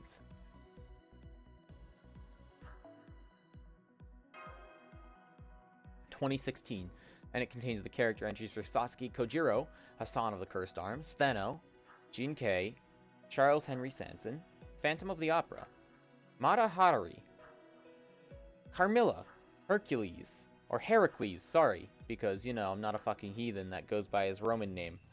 Lancelot, Lubu, Spartacus, Sakata Kintoki, Vlad III, Asterios, Caligula, Darius III, Kiyohime, Eric Bloodaxe, Tamamo Cat, Jeanne d'Arc, Orion, Elizabeth Bathory, Halloween, Tamamo no May, or no Mai, David, Hector, Francis Drake, Anne Bonny and Mary Reed, Medea Lily, Okita Soji, Oda Nobunaga, Skathach, Diarmweed, Fergus McRoik, and Artoria Pendragon Santa Altar. Oh, Jesus, there's even more fucking fake Grand Order material books released that same goddamn year. Bless the people that drew all this stuff up.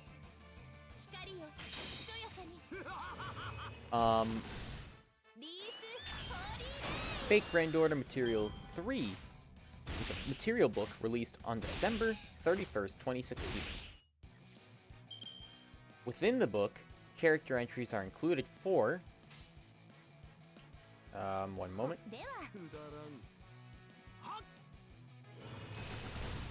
Character entries are included for Nursery Rhyme, Jack, The Ripper, Mordred, Nikola Tesla, Artoria Pendragon Alter, Lancer, Paracelsus von Hohenheim, Charles Babbage, Henry Jekyll and Hyde, Frankenstein, Arjuna, Karna, Mysterious Hero and X, Fiona McComhale, Brynhilder, Beowulf, Nero Bride. Hang on, I'm gonna highlight. I'm on Shiki, Assassin. I just wanna.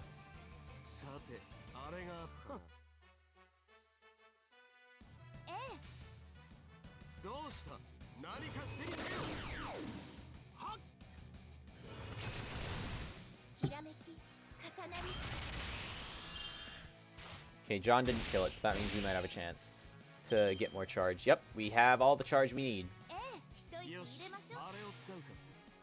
But then we also have After Nero Bride, Shiki Ryogi Assassin, Shiki Ryogi Saber, Amaka Sashiro Tokisada, Astolfo, Child Gil, Edmund Dantes, Florence Nightingale, Ku Kulane Alter, Maeve, Helena Blavatsky, Rama, Lee Shuin, Thomas Edison, Geronimo, Billy the Kid, John d'Arc Alter, Angra Mainyu, Iskander, Emiya Assassin, Hassan of the 100 Personas, or Frises in some translations, and then Irish Field, The Dress of Heaven.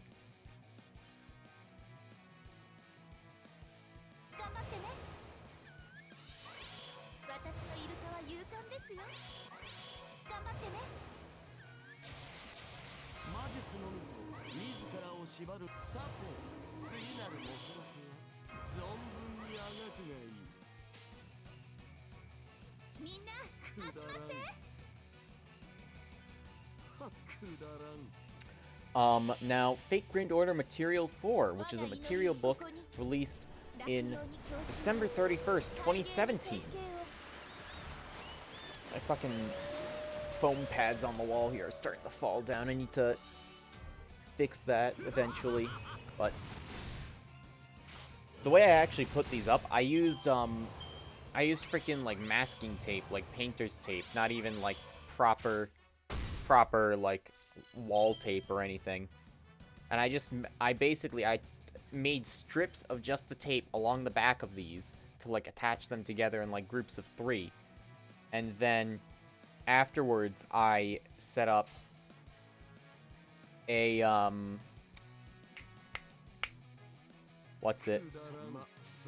I then put like little like loops of the tape on the back of the foam panels to stick them to the actual wall from those strips. And they're starting to come loose from the strips and from the little loops that I put on the wall, so it's not really working out that well anymore. But so anyways, for Material Book 4, released on December 31st, 2017, we have Shuten Doji, Swanzang Sanzang,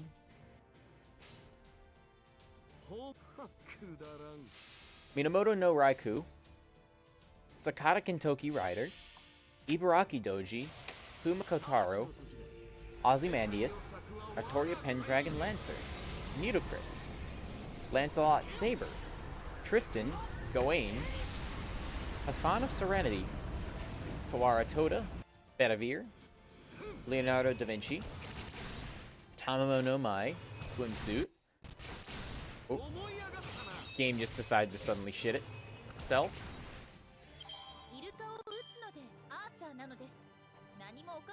Hope the connection for the stream is still good. That wasn't like some kind of big connection issue.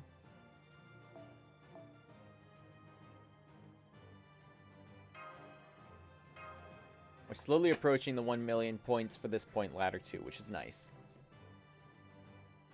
And then when we start filling out the other ladder, we're going to end up getting all the fucking extra quests that we haven't unlocked yet. But what else we have? We have Artoria Pendragon swimsuit. Marie Antoinette swimsuit. Well, sure, let's lay out another golden apple. I'll lay out like maybe at most down to 190. And I also want to do that while getting the other apples that I haven't gotten yet.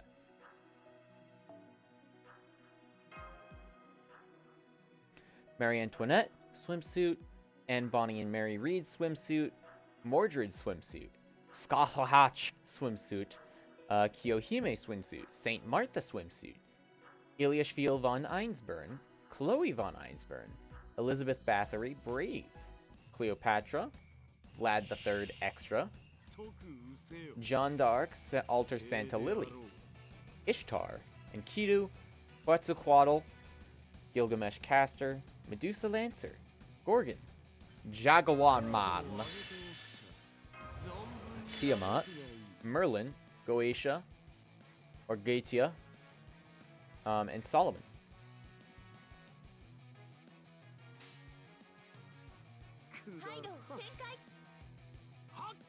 And then we have Fate Grand Order Material 5, which is a material book released August 12th, 2018. And it includes character entries for Miyamoto Musashi, the Old Man of the Mountain, or King Hassan, or First Hassan, Mysterious Heroine X Alter, Archer of Shinjuku,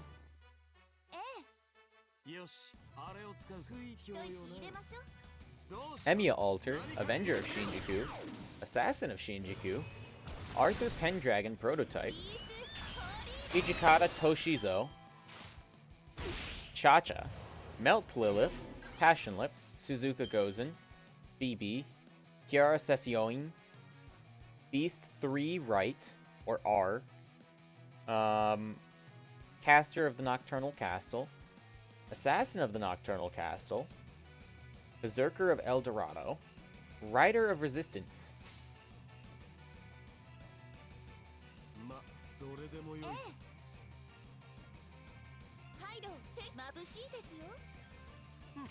Rider of Resistance, Sherlock Holmes, Paul Bunyan, Nero Claudius Caster, Frankenstein Saber, Nudicris Assassin, Oda Nobunaga Berserker, Artoria Pendragon Alter Rider, Helena Blavatsky Archer, Minamoto no Yorimitsu Lancer, Ishtar Rider, and Parvati. Don't worry, guys, we got even more than that.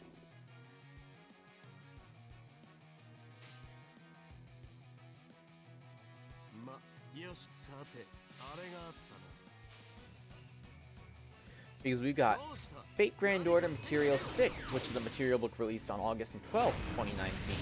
And, you know, it doesn't actually have a list of who's in it this time. Now, we have Fate Grand Order Memories 1, which is an art book released August 20th, 2018, which contains illustrations for all the craft essences released during Part 1 of Fate Grand Order, from July 2015 up to July or December 2016. Several physical cards are actually shipped with the book, depending on the reseller.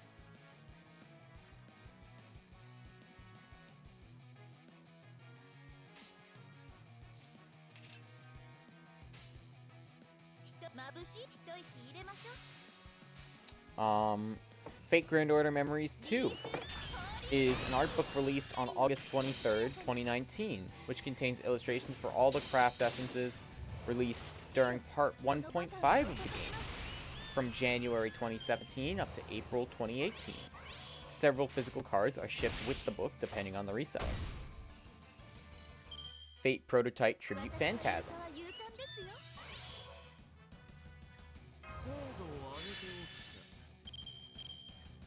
Hold on a sec, getting all these buffs out.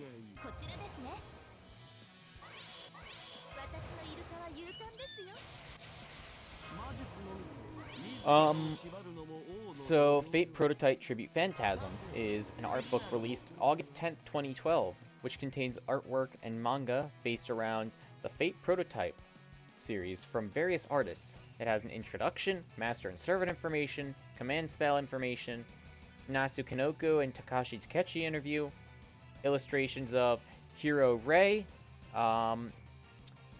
illustrations from Hiro Rei, Midori, Sumihei, and Kanoe Ototsugu.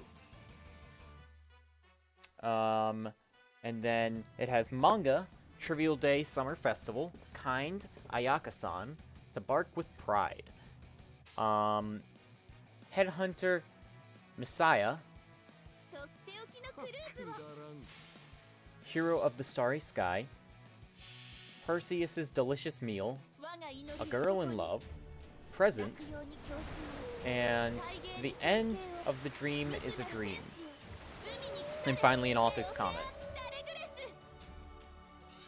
And then we have the Fate Secret Book, which is a Comtique 2005 August issue special appendix, containing a Nasu Kanoko and Takashi Takechi long interview, Fate Stay Night animation, Fate Hollow Ataraxia news, info on Hollow Ataraxia, new characters and new costumes.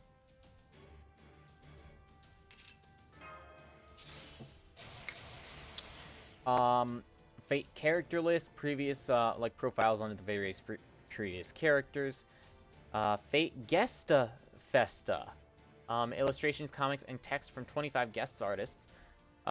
Fate Stay Night Unlimited Analysis, present and all men's service.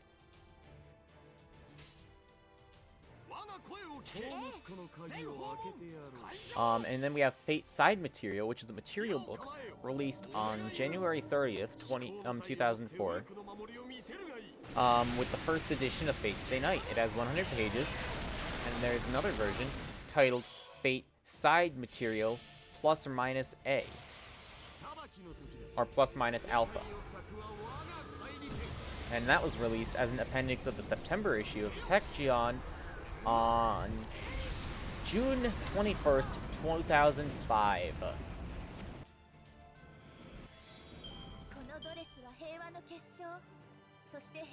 Oh my god, this fucking page is a mouthful. I'm only halfway down it too, like what the fuck?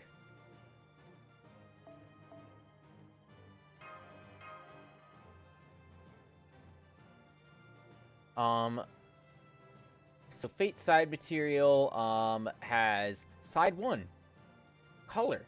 Color different pieces of art and CGs from the visual novel.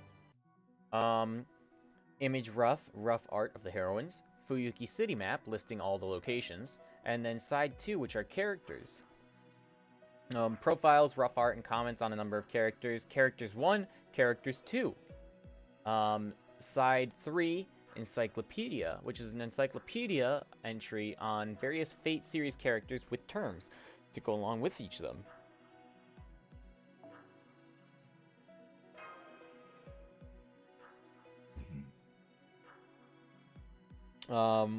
And then Side 4 is Weapons, description, rough art on noble phantasms and the other weapons. Then there is Fate Side Material A. Main article is just pointing to another article. We're not going to be reading that, though. Fate Stay Night Anime Spiritual is a material book centered on the Fate Stay Night anime, and it was released on 2006, August. It has an illustration gallery, character file, story guide, backbone guide, details on each individual episode, that is. Art chronicle, rough art on all the characters with background works, voice actors of the round table, Comments from the voice actors and the Fate Stay Night cast interview. Staff interview. Tiger Dojo Q&A section answered by Taiga and Yelia. Origin of Fate Stay Night, the overview of the original novel, and Goods World. Okay, now that that's taken care of, back to the grind real quick. We still are barely over the 50% mark on this page. If I were to try and print this, how many pages would it take, actually? 25 pages. And that's in printer-friendly version.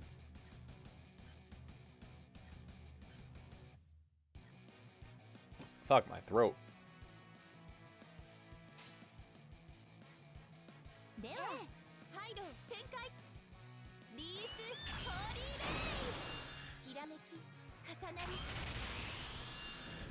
So what else do we have here?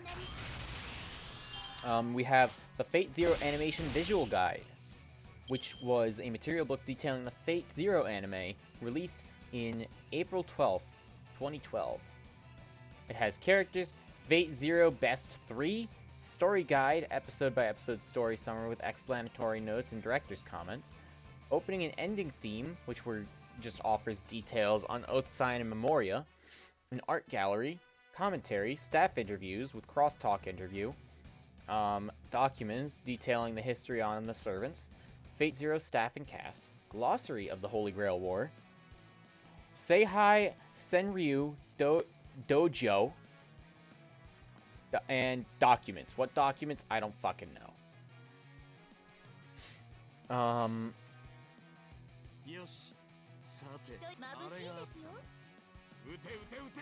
Then we have the Fate Zero Animation Visual Guide 2, which is a material book detailing the Fate Zero anime. It has characters, Fate Zero Best 3, story guide again, opening and ending theme, details on To the Beginning, and The Sky is High and the Wind Sings. Art gallery, commentary, staff interviews with crosstalk interview, documents with details on the history of the servants, and then we have Fate Zero staff and cast, and then finally just more unnamed documents.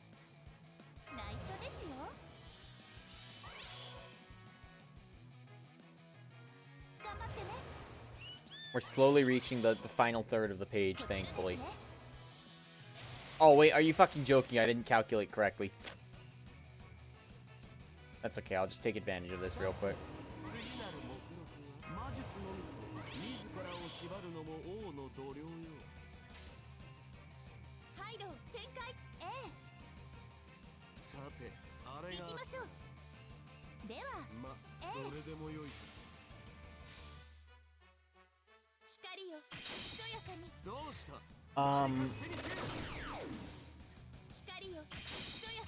So what else do we have? We have Fate Zero Material, which is a Fate Zero Material book released August 8th, 2008. Has a cover illustration. It has servant status profiles for all the 7 servants, including an unobstructed version of Berserker's profile. That's actually really cool. I might have to look that up. Not that I really need it, to be honest, because we already know that he's just wearing fucking the same armor he normally wears, but it's like covered in shadows, and he's much larger for some reason.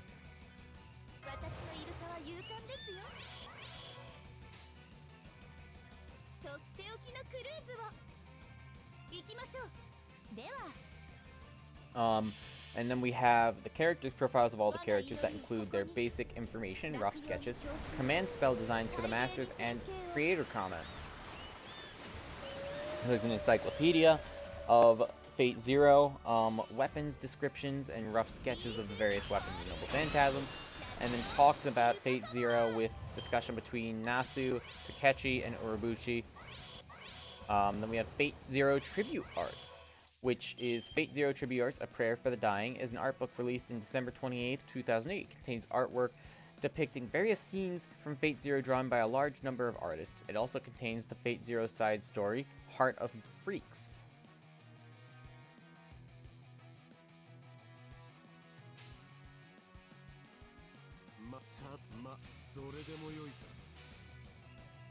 Then we have the Fate Zero Tribute Arts rough material, which is Fate Zero Tribute Arts rough material, is an art book showing the rough schedule and sketches of the artwork in tribute arts. And then we have Lord Elmloy II Case Files material, which is an art book released in 2019, December 28th, and it features a cover illustration. Secret Files, Character Profiles, Encyclopedia, and Menage's works.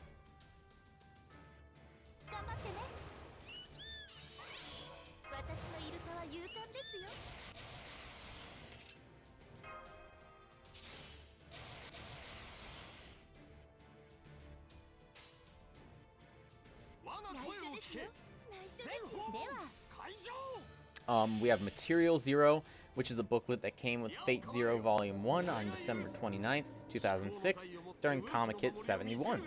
It contains concept art of characters and creator comics that were later included in the Fate Zero material.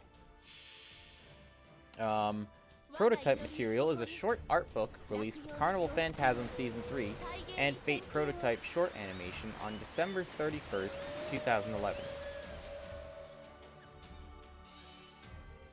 It contains a synopsis, including an extended script used for the animation with more details on the plot, character profiles with notes, scenery art, and rough character art.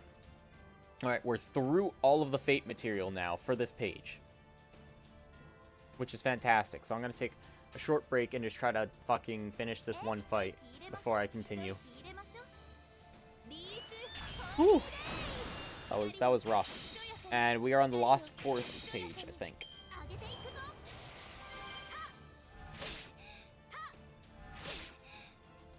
Come on, Nero. Fucking die. Die already, so I can take your stuff!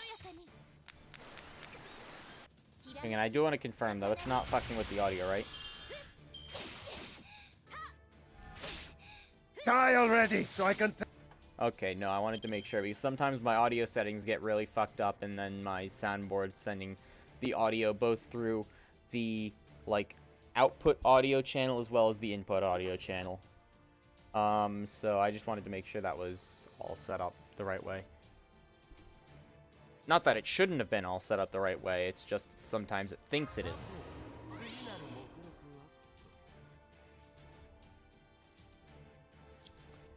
So what else we got?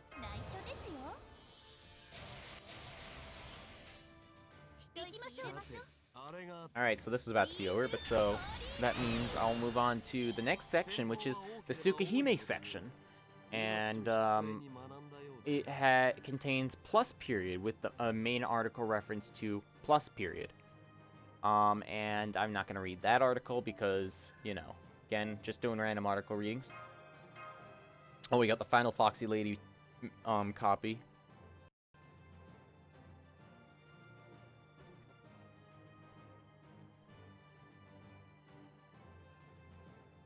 So there is also Tsukihime Dokuon, which is a blue book, and it was released May 15th, 2001, containing content from Tsukihime Data Collection, Tsukihime Settings Collection, and much of it was later included in Plus Period. Contains heroine interviews and line art for portraits and CGs, circle cut, encyclopedia, rough character art, walkthrough with flowchart, soundtrack of Tsukihime, Tsukihime character ranking now, Conti, rough art, guest illustration, and an extra story, Clockwick, Canon Veil, and notes.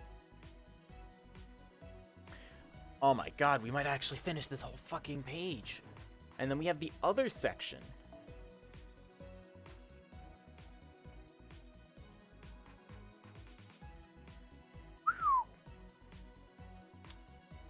Saving for Summer Kiara, but has NP2 John and has already grailed her. I like it. And has one of the gacha CEs max limit broken.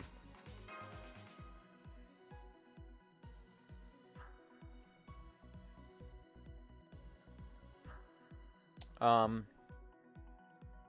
anyways, so under the other section we have Kanon Official Fan Book, which is a guide for Kanon featuring a gallery, episode summaries, art by Takechi, character profiles, and episode summaries.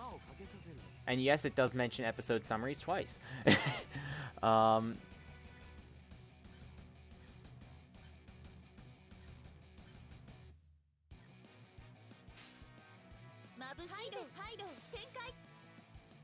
Then we have Catalog, which is Type Moon 10th Anniversary Art Book Catalog. Is an art book released with the first season of Carnival Phantasm. It features various works from the Type Moon series over the span of 11 years. Category 1, which is Tsukihime, 2000 to 2011. Melty Blood, 2002 to 2010. Garden of Sinners, 2001 to 2011. Fate Stay Night, 2002 to 2011. Fate Hollow Ataraxia, 2005 to 2011.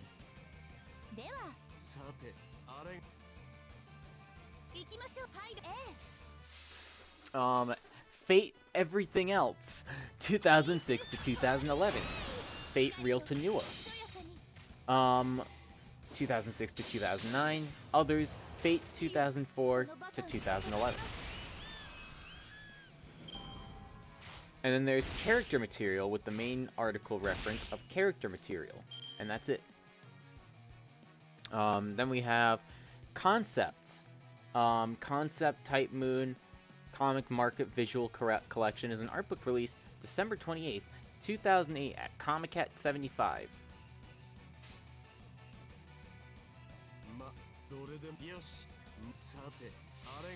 It features the history and record of Type Moon from 2003 to 2008 in Comic Market, and in the form of the various pieces of artwork that they have released each year at the event. Each section begins details about the event, such as the date, booth number, and an image of the Type Moon staff outfits worn for the events. The section features various artwork and comments from the artists.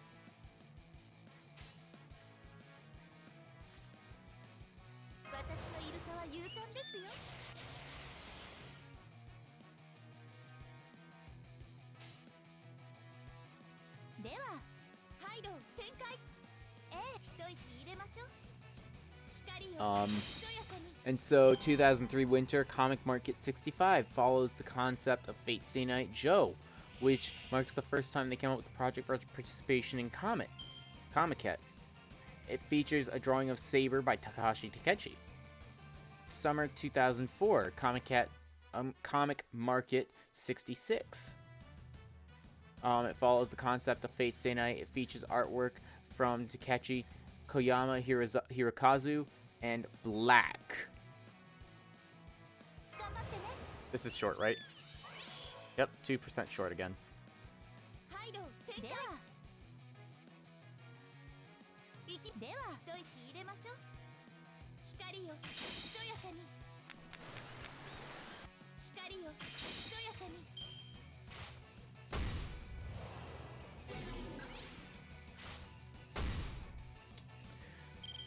So now I can just blow all these.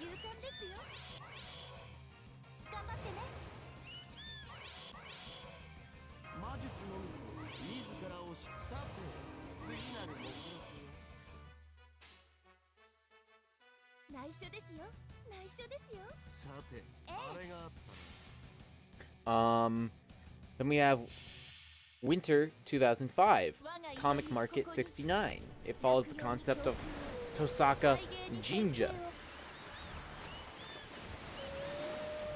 Summer 2006, Comic Market 70. It follows the concept of Fate no Natsu and focuses on summer-related Fate images. Winter 2006, Comic Market 71, which follows the concept of Fate Zero Shido, start of the Fate Zero collaboration between Type Moon and Gen Urobuchi. Urobuchi was the theme and concept writer for the event.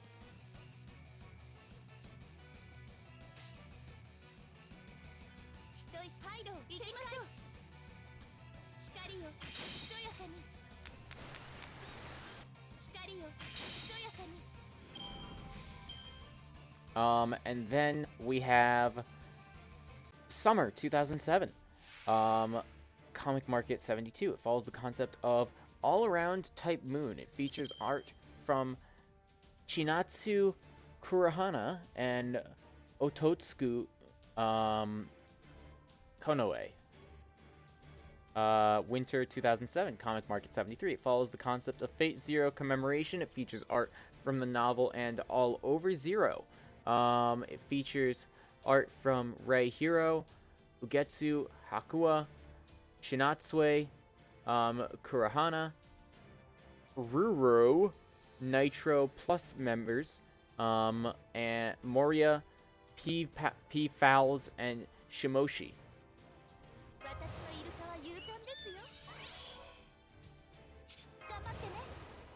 I thought the other part of the article was fucking handful.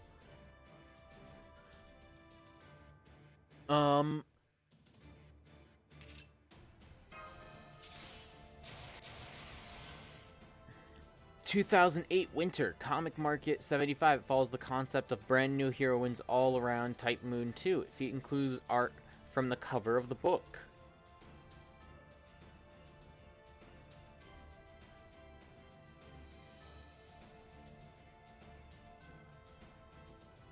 Jesus Christ.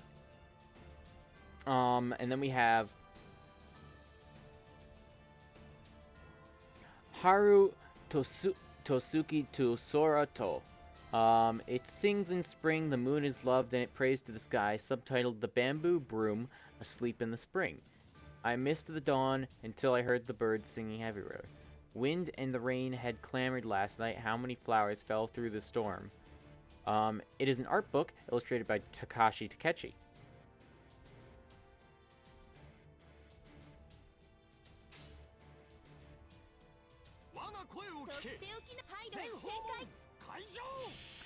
Then we have The Origin of Type Moon, which is a special booklet included with the Comptique October 2011 issue. Comptique. I don't know exactly what that word's supposed to be fully honest. It has Maho Sukai no Yoru, character files and world guide, treasure collection from Fate Extra, servant designs by Takashi Takechi, later included in the Fate Extra visual fan book, Fate Stay Night Unlimited Blade Works, which has information on the Fate Stay Night Unlimited Blade Works film. Then we have Ibino Hibiki and Katsuragi Chikage fan art, and then Type Moon information with advertisements. This fucking page is so dry, I gotta tell you. At least we're almost at the end of this page now. I can skip to another random page after this. We're almost at 1 million golden points here, though. So that's good.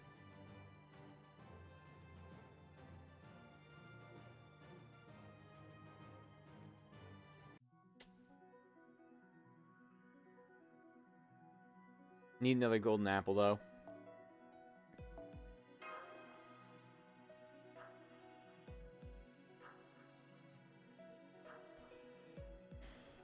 Oh, Lord.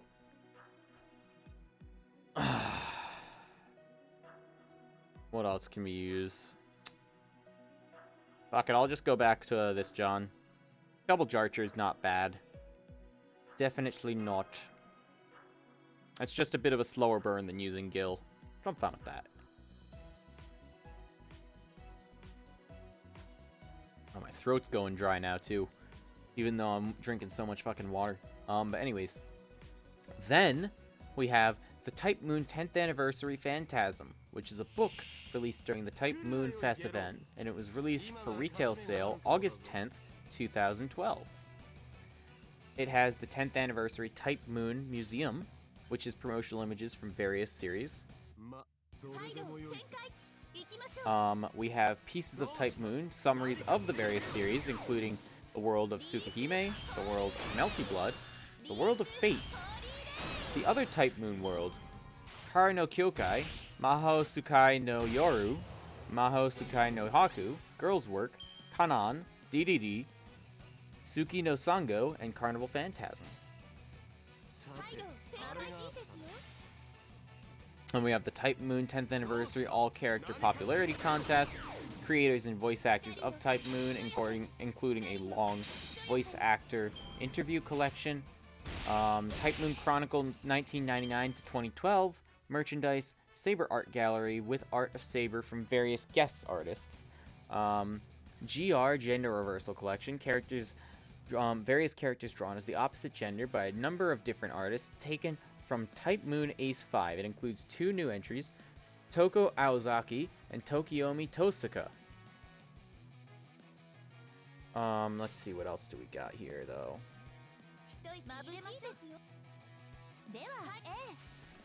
Want to have one of these guys charged up for next wave, whereas the other one can wait. Yeah, and actually, I'm gonna have more time to charge them up. Fuck. And then we have the 10th Anniversary Illustration Collection by Special Creators. Type Moon Movie Ace Appendix Material. The Type Moon 10th Anniversary Illustration Art Gallery, April Fool's Day 2005 to 2012. Collection of all the April Fool's Day materials. Sensha Otoku Manga. And then Type Moon Encyclopedia ARE 2012. Then there is Type Moon Ace, refers to another article. That's fine, we just skip it.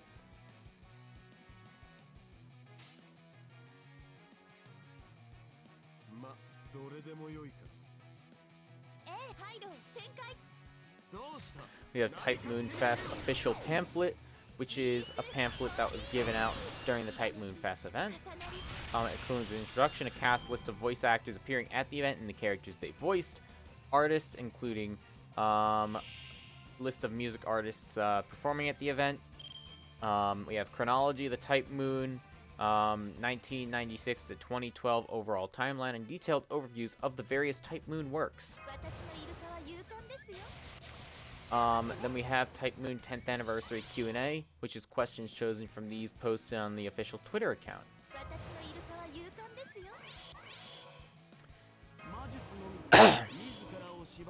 I'm gonna need to get myself some fucking tea eventually if I'm gonna keep doing this.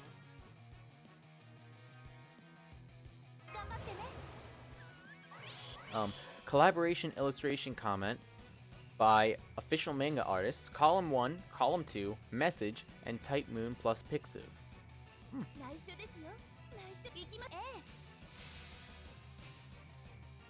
Now we have the Type Moon Maniacs special fan book, which is a supplemental book released with the 2004 June issue of Dengaki Hime, which has a Fate Stay Night side, Tsukihime side, staff interview, Fate goods material, drawing and comments from numerous different illustrators.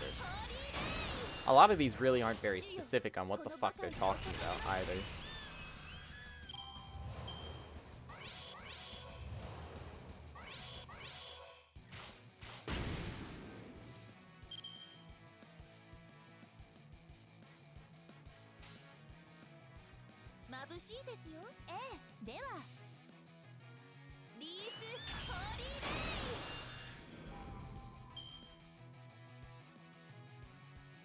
So now we have the Type Moon Special Guidance Book Summer 08, which is a supplemental book included with the July 2008 Dengeki Hime magazine. It contains information on the early stages of Maho Tsukai no Yoru girls' work before it was changed from a visual novel project into an anime project, and an overview of the Tsukihime heroines, and a Q&A segment. This isn't enough, right? Nope. God damn it. You gotta love it.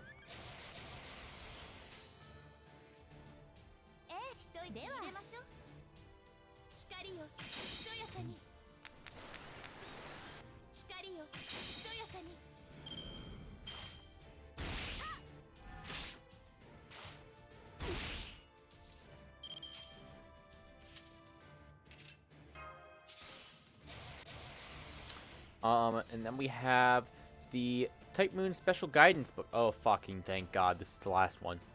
But the Type Moon Special Guidance Book Winter 07, which is a small booklet released before Comic Cat 73 that gave a brief overview of the various Type Moon series and their plans for the event, including Fate Zero, Fate Hollow Ataraxia, Comic Market, 73 information, Goods Illustration Gallery, Kara no Kyokai, Garden of Sinners, Fate Unlimited Codes, other works, and special comments from Type Moon. Thank fucking Christ that was the last page. Okay. Or that was the last one. But anyways.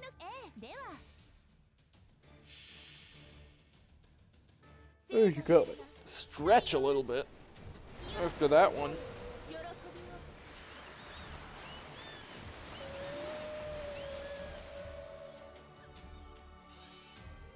Alrighty.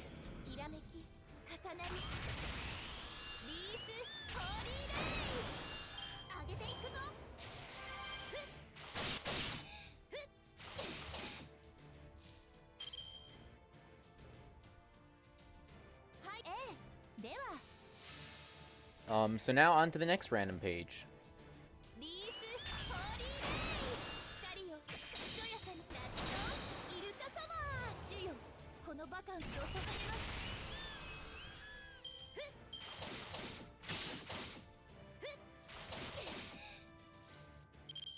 So we have a bit of an interesting profile here. We have the link for... I'll just post it real quick, but we have Glanad Ashbourne,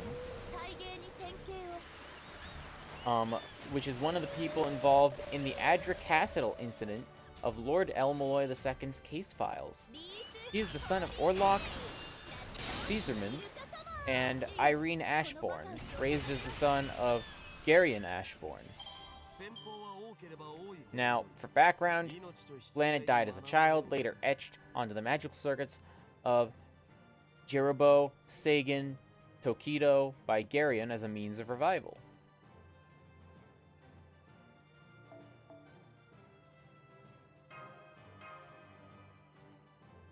Here's what I think I'm gonna do. I'm gonna go to the last. I'm gonna get up to 1 million points, and then I'm gonna call the stream there. I think, unless of course more people start showing up, because I see people dropping in and then just leaving right away when they realize I'm reading off random shit from a Wikipedia page, and that's not something that they're interested in. So if the stream is longer than, like, say, another hour at most, then you guys know why. More people probably show up.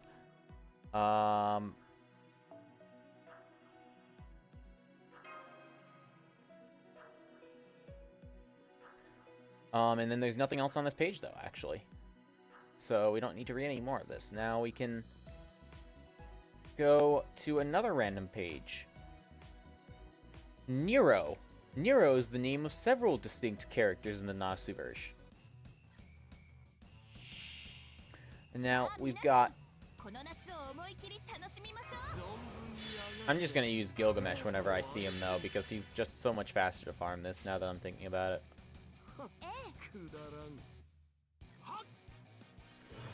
So Nero is the name of several distinct characters in the Nasuverse. Nero, Claudius, Caesar, Augustus, Germanicus, a playable servant in Fate Extra.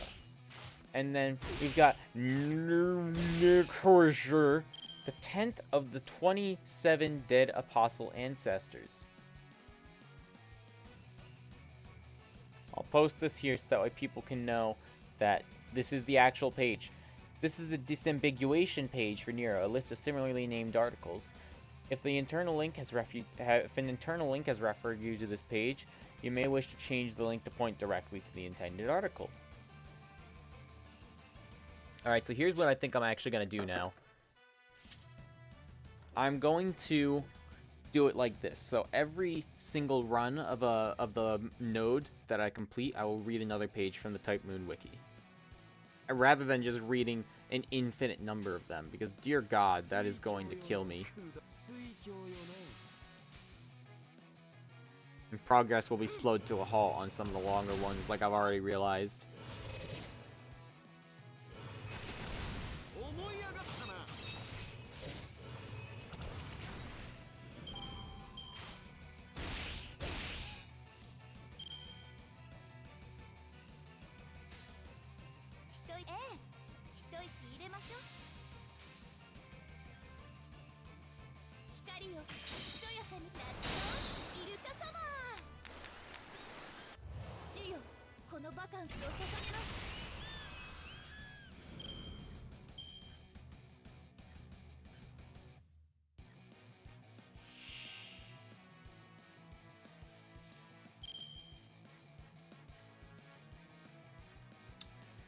Alrighty.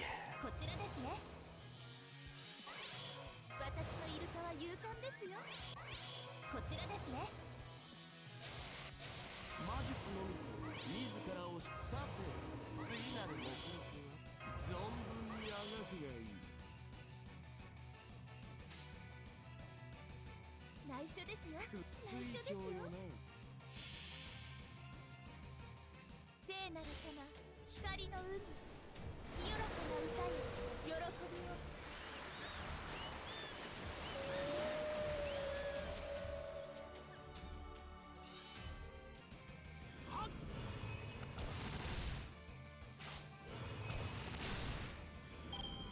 Excellent, Gil. Excellent. Very excellent.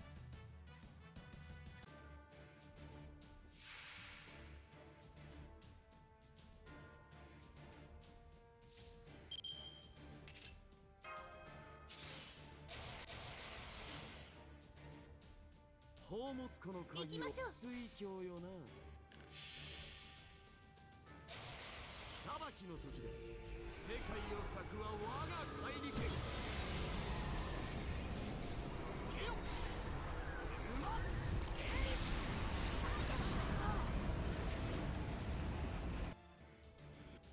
リース・ホリーレイ。君臨するとはこういうことよ。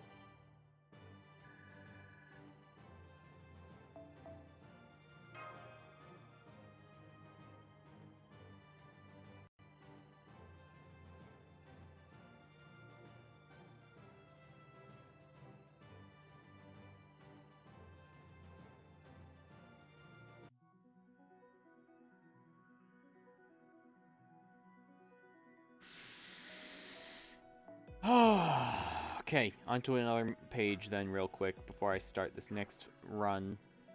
I just want to make sure. Can I get a Gilgamesh?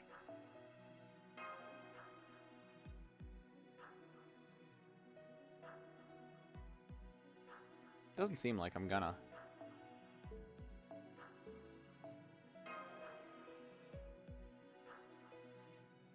Nope, I found one. Okay. So anyways, next random page. Fate Grand Order Guten Tag Omen Adios is a parody of the mobile game based on Fate Grand Order, featuring artwork from Rio. The game launched April 1st, 2018, only lasting the 24-hour period on the April Fool's Day celebration. Let me just throw this link in the chat now, before I forget. Now, the game is an AR game involving pelting servants with sync cords to capture them. Differing from Fate Grand Order Guten Tag Omen, in which one servant was encountered at a time, Adios is a 3D shooter in which many copies of servants are displayed. Clearing all the copies captures the servant. The captured servants can then be erased in a separate mode for screenshots. That actually sounds really fun, I'm going to be honest. It sounds like a simple game, but it sounds fun. You know, so I'm going to lower this just a teeny bit.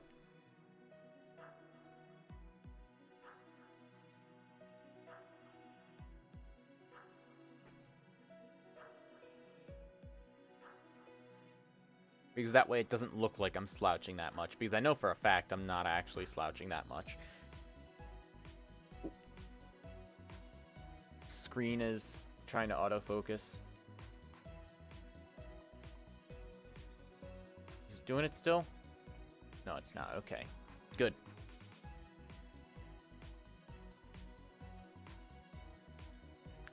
But so anyways, I just read that page, so now we got one more run before I have to read another one.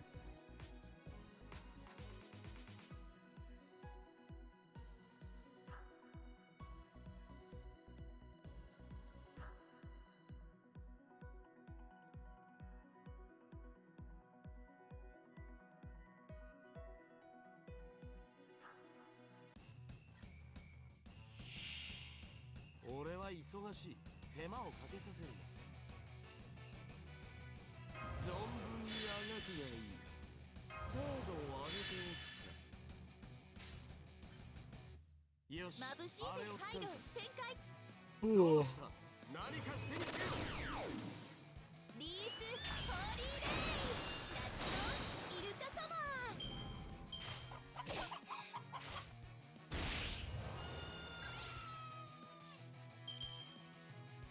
Alright, actually, I'm just gonna kill this fucking chicken, because the chicken's deadly.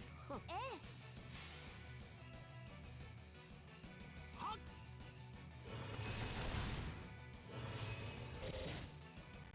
光よひとやかに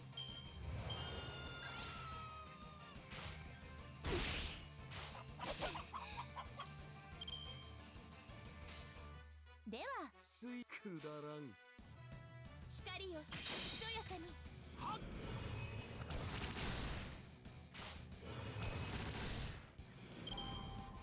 Not enough NP still, but I can work around that.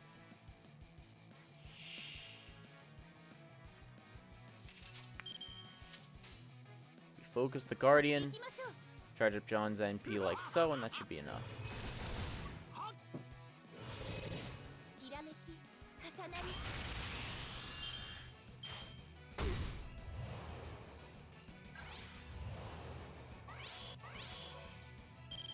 頑張ってね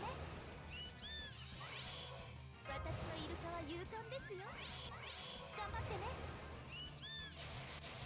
魔術のみと自らを縛さて次なる目録は存分にあがくがいい。内緒ですよ内緒ですよ I think that should give him more than enough. 我が祈りをここに落葉に郷愁を大芸に典型を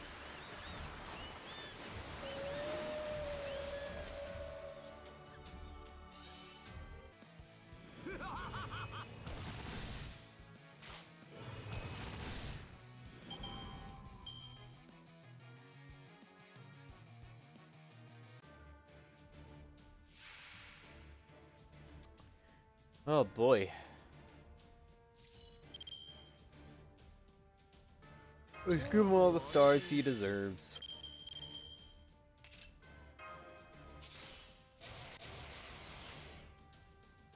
宝物庫の鍵を開き水鏡よな。 Gil should be able to do this 裁 easily. きの時世界を裂くは我が帰り手。ゲオうまっエリス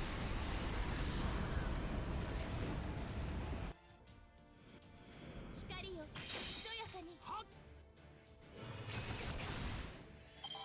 君臨するとはこういうことよ。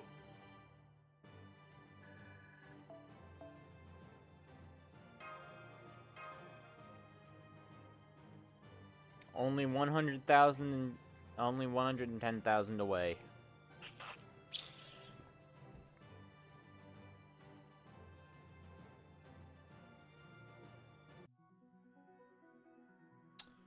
And we have another loop.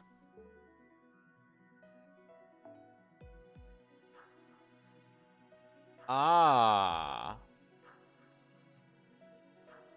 I haven't done the challenge quest, have I? I've got 3 days to do it, actually. I'll think about it later. I'll definitely try to stream it when I do the challenge quest, though. Giant Babbage the first half.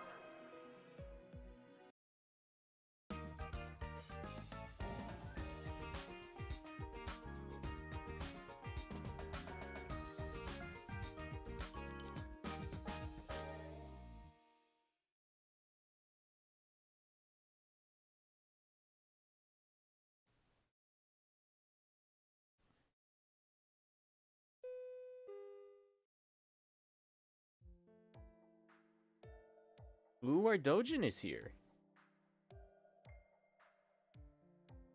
Oversaw the cover and story for this one, right, Senpai? Yeah, I don't know, actually. I still haven't read through the whole thing yet. What's it about? It's about Charles Babbage.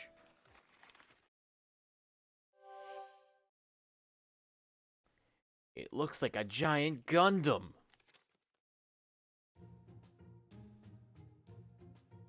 Colors look really good on this cover. I heard it's tough to get a blue for the sky out of printing press, but this one came out great. Look at how big Babbage is. This is going to make a huge splash. Oh, that's funny because it's summer.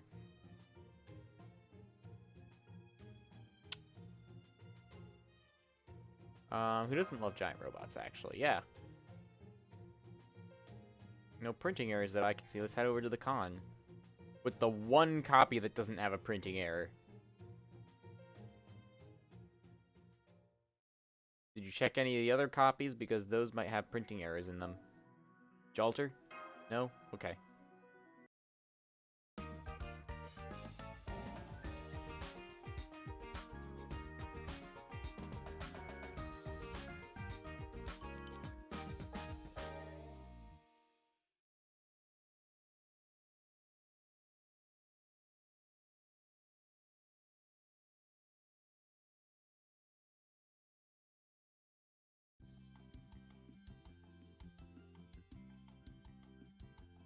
And done, we're officially ready for business.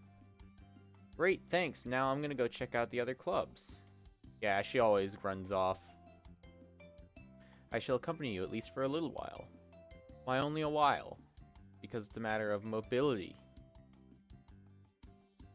She's saying you're fat, Jalter. And I completely disagree. She's actually thicker than you are. I mean, you're thick, but she's like, you know, a bit curvier than you are. Definitely. You've got the better curves, though, definitely. You know what I mean. Actually, you can't win with women. Don't even bother. Hold down the fort we're gone. Sure thing.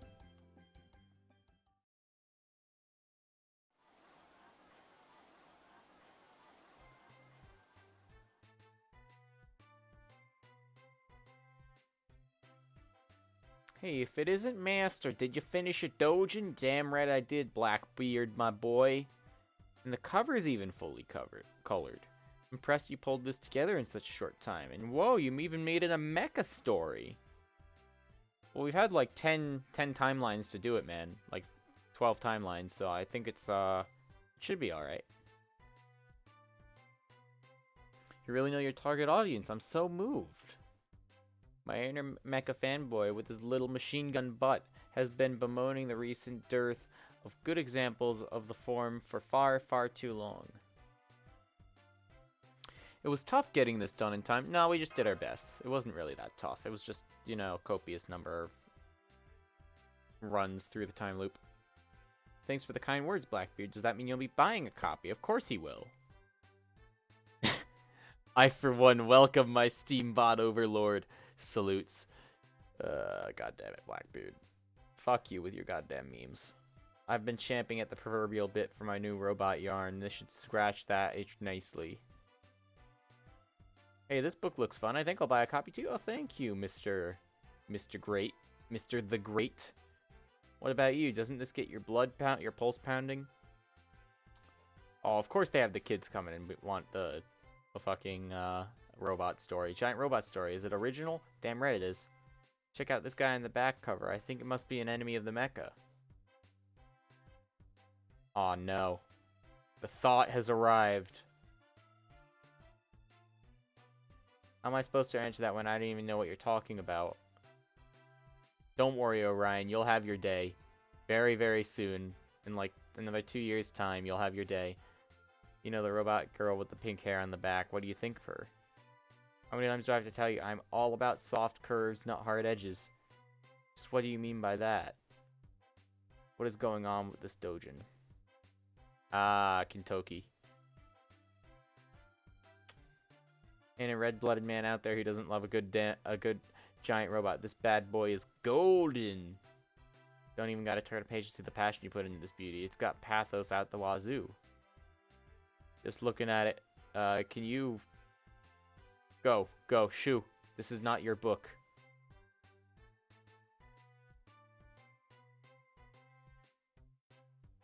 So that gets me fired up. I'll take a copy too, Master and Boss.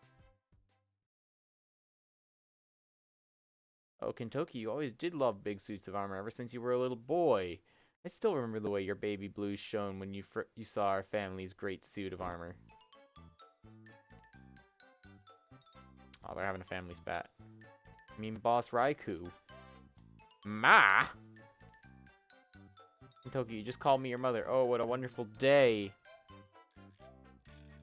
All the maternal instincts I thought I had sealed away are rushing back, giving me extra perfect power. Absolutely not, Kintoki. You can't fool me. I forbid it. I absolutely forbid it. I know what sorts of unacceptable activities these dojin portray. though I have also heard that such things account for a relatively low percentage of all works displayed. Slow down, you're barking up the wrong tree entirely. This book is so wholesome, it's golden. It's all on the up and up, there's no problem here, I swear. Yeah, until the main character gets killed, and then it turns out it was actually all just the antagonist's figment of her imagination that the world was being attacked by giant monsters. But you know, that's a different story. Really, are you sure? Yeah, no, it's absolutely sure. This is just Gridman. I ain't been this moved in a long time. I knew you had a golden soul burning bright in you. Man, giant robots really are the best. You know, you got that right. You goddamn right, my dude.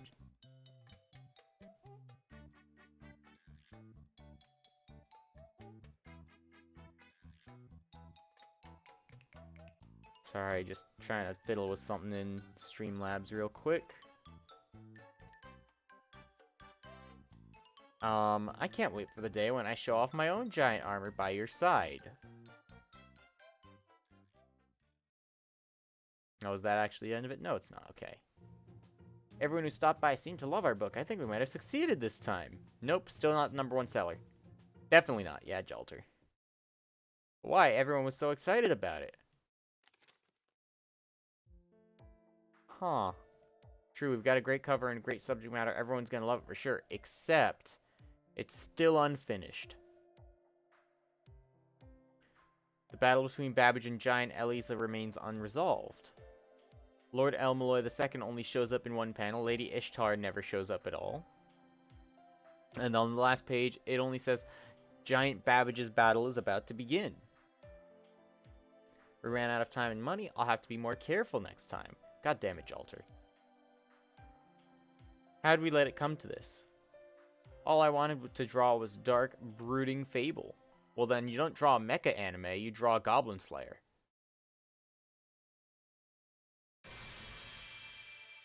I do actually like the artwork of this, especially, look at fucking Waver right here, though. Like, what did they do to my boy? They put him in some kind of corset, and he's just smiling through the pain. Like, look at how this hourglass figure right here now.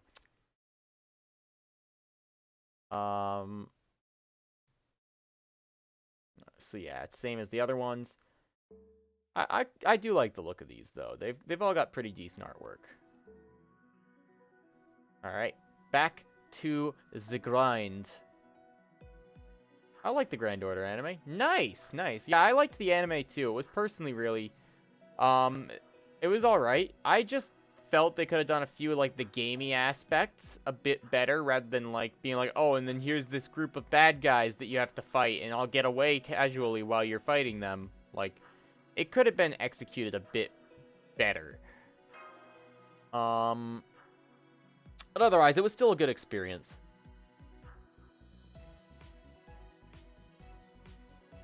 I liked seeing a lot of the scenes that I remember from that chapter of the story be animated.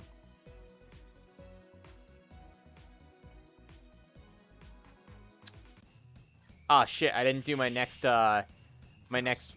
wiki reading. I'll do it after this run, actually. I'll consider that, that run of the loop, like, story, be my wiki reading. So basically, for people that are just tuning in, I've been doing a large, set of readings of the, Type Moon wiki every time I complete a node in this. And so I've gone through like 10 articles already, I believe. 12 articles almost. I don't even remember. Some of them were actually longer, and I also read them across multiple runs of this node already. So that was a good time.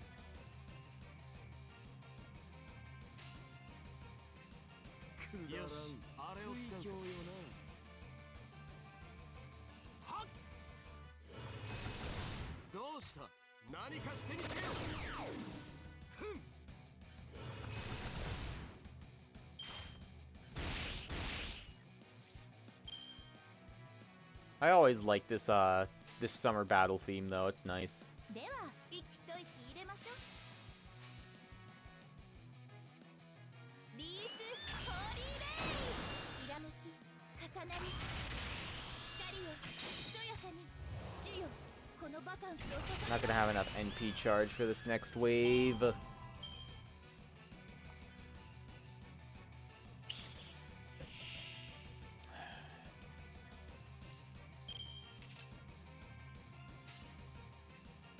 水郷よ。さて、眩しいあれがですよ。どうした？ But yeah, so otherwise, this is just a farming stream to try and clean up the remainder of the event. That is currently going on for Fate Grand Order.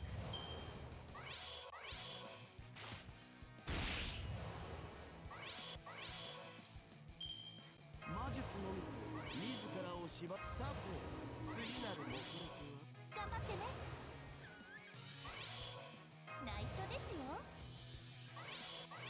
私のイルカは勇敢ですよ。精度を上げておくか。 We can blow this out of the way. 雪のクルー、ええ、一息入れましょ At う。 least I think that should be enough damage. 聖なる様、光の海。 But honestly, I think I'll just get back to the fucking wiki readings real quick while we're not doing anything. So I'll pull open a random page and let's see. So we had the Fate Grand Order Guten Tag Omen Adios previously, and now we will have... No, I didn't want to go to the wiki activity page. I wanted random page. このバカンスを捧げます。 I have the Guardians of Navigation page. So this is the page I'm looking at right now. I'll throw it in the chat like I've been doing with the other ones. And Guardians of Navigation. This page is a candidate for deletion. If you disagree with its deletion, please explain why at category talk : candidates for deletion, or improve the page and remove the delete tag. Remember to check what links here and the page the page history before deleting. That was an interesting read, actually. You gotta love the Type Moon wiki sometimes. It's got a lot of good content there. 宝物水郷よな。 But I'll actually read like a real page. Let's see.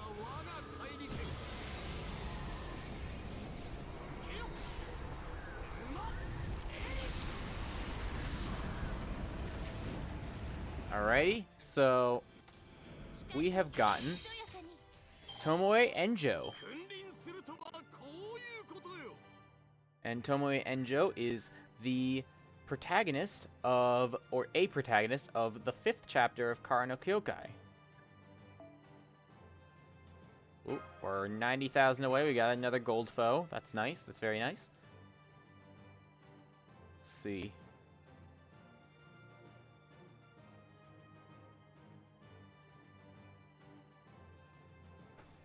So anyways, for his background, his earliest and happiest memories was... Oh, we need another gold apple.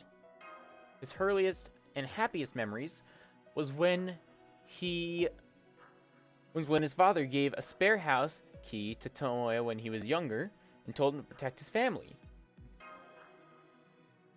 This happiness was short-lived, as his father would later cause the death of someone in a drunk driving accident. This incident caused his family's downfall and hatred from others. This resulted in his father to lose his job and struggled to find work, leading him to have drinking problems. His mother was forced to work full-time in the supermarket to support the family as well. 何でもありません。頑張りましょう。存分にあがくがいい。精度を上げておくか。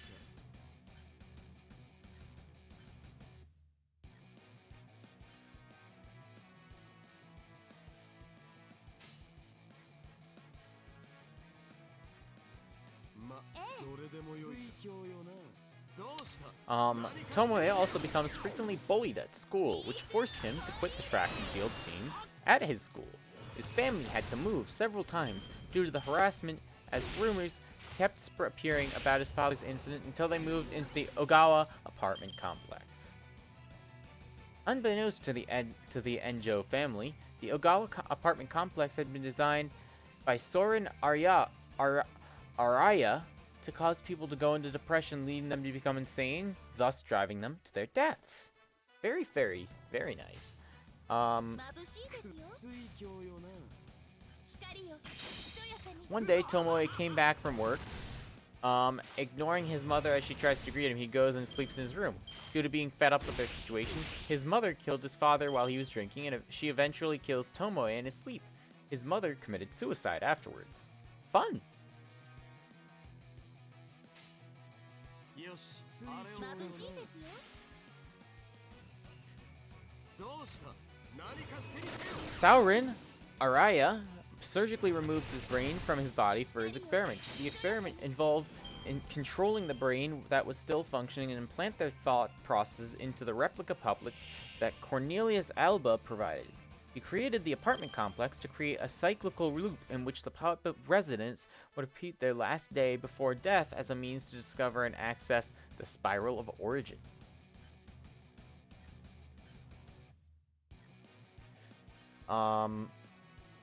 This still is not enough NP.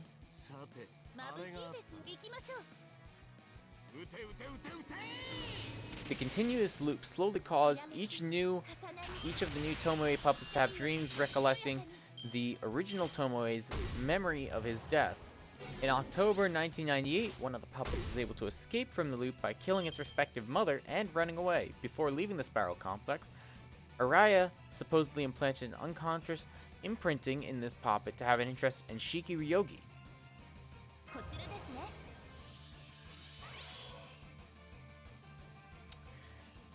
A youth in his late teens, his body is a small build with feminine features.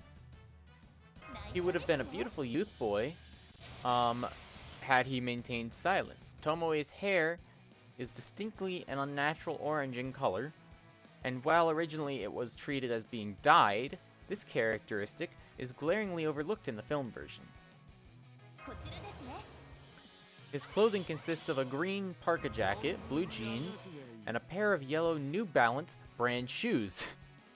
That's very specific. 自らを縛るのも王の度量よ In his original design, he wore a blue jacket.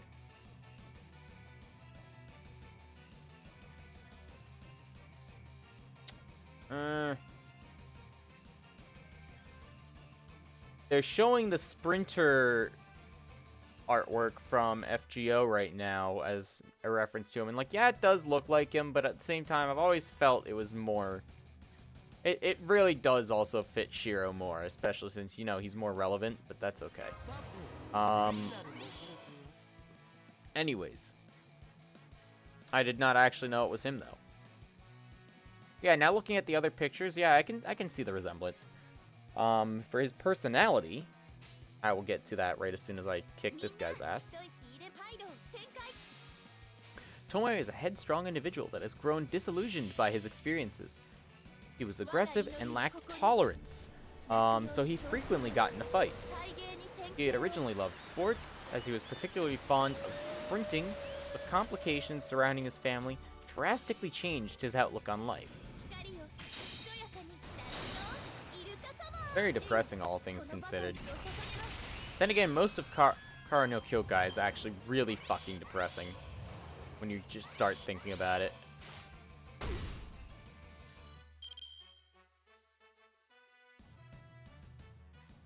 I don't know how many more of these fucking articles I can read, though.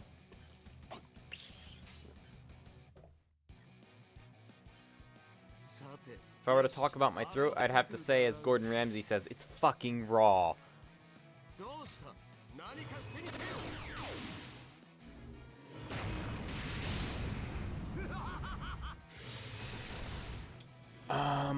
How long is this article, though? It's definitely shorter than the fucking,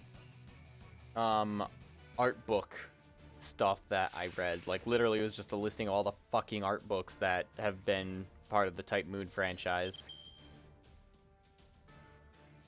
精度を上げていくか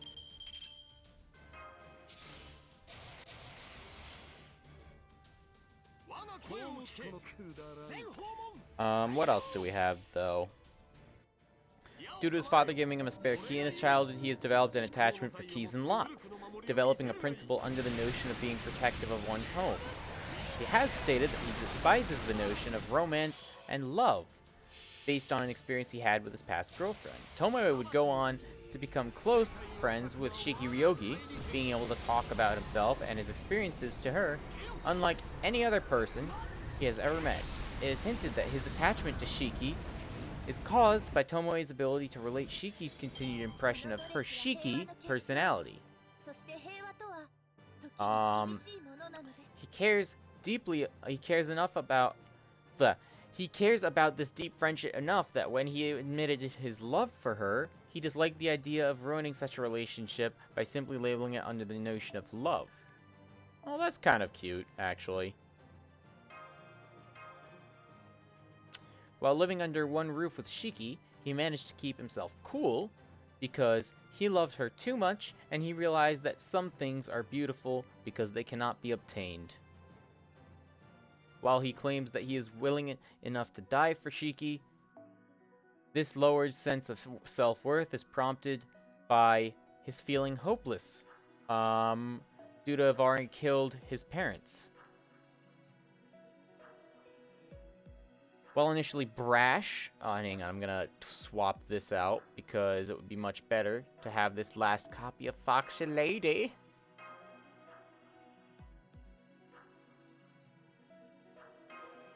While initially brash in his reactions toward Mikia, he grows to respect him. He later understands Shiki's attachment to him, remarking that people, like Shiki, and himself truly need someone like Mikia to keep them sane.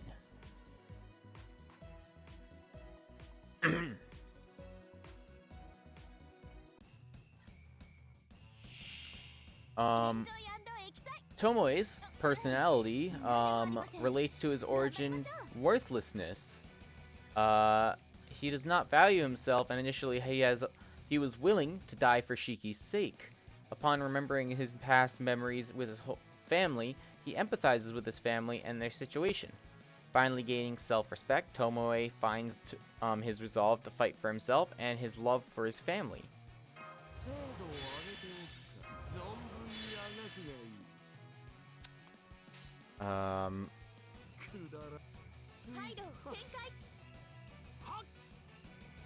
When Arya reveals the true nature of the current Tomoe Enjo's identity and the supposed fabrication of his attachment for Shiki, Tomoe strives to believe that his feelings are true. In his final moments, he expresses his empathy for his family's situation as well as sympathizing their deaths caused by Arya, until finally remarking the legitimacy of his existence. So for his role section... hang on a sec, I just want to finish up this wave if I can. Probably not going to finish it up actually completely, but that's okay. So... Ankara no Kyokai Chapter 5, Paradox Spiral. Tomoe kills his parents in the middle of October 1998. Having succumbed to his fears brought on by his nightmares of him and his father's death at the hands of Mother.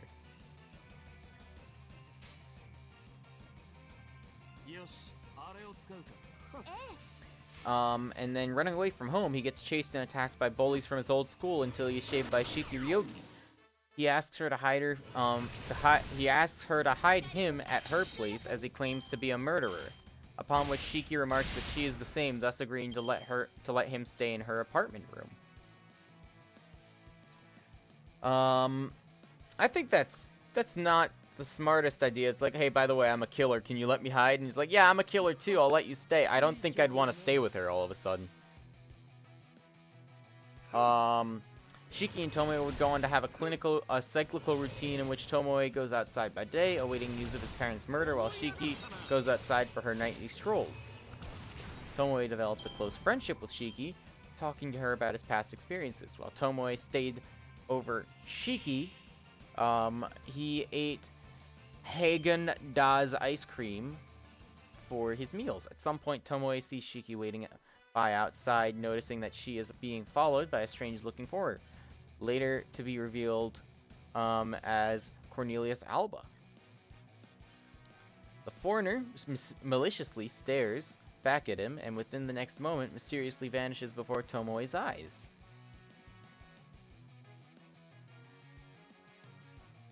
Let's get all these buffs out.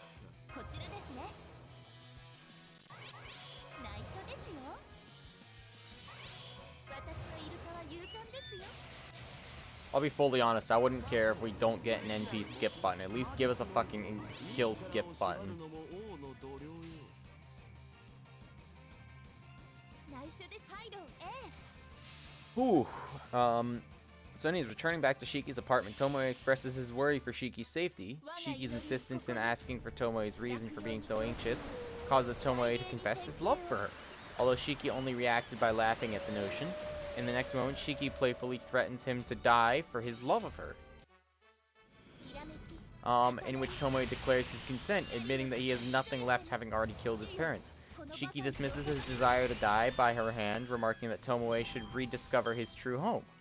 As Shiki goes out for one of her nightly strolls, Tomoe decides to stop staying in her apartment and continues to wait for the news about the murder of his parents, but a lack of any report causes him to grow more paranoid. During this point, he recognizes his mother in a crowd, shocked at the revelation that she is possibly alive.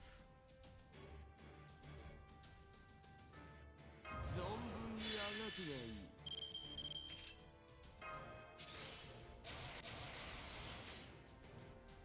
みんな 宝物くだらん Tomoe returns to Shiki's apartment, explaining how he saw his mother was alive somehow. With hopes of uncovering the truth behind this mystery, Shiki and Tomoe went to the Ogawa apartment complex to investigate. When they arrived at Tomoe's apartment in room 405, they entered without ringing the doorbell, finding that his parents were alive as they witnessed the reenactment of his parents' final moments, including his own. Shiki recognized that the apartment complex already had some abnormalities. They venture on to find Tomoe and his parents' corpses in apartment room 410, where they were already dead since a half a year ago. They would encounter reanimated corpses of the apartment's residents, in which Shiki was able to destroy them in combat. Arya Sorian reveals himself to them before explaining the true nature of his plans, including the construction of the Ogawa apartment complex, and thus the continuous cycle of life and death in which the puppet imitations of the residents are undergoing. Shiki fights Arya, but is easily overpowered. When Shiki is captured, Tomoe flees back to her apartment in fear. Later on, Mikiya arrives at Shiki's apartment, thereby meeting Tomoe. Initially, Tomoe wishes to recklessly confront Arya, but Mikiya's persuasion leads them to visit Tomoe's old house. Tomoe, reflects on his past memories and the sad nature of his family's past circumstances that led them to their state. Having rediscovered his love for his family, they both decide to go save Shiki.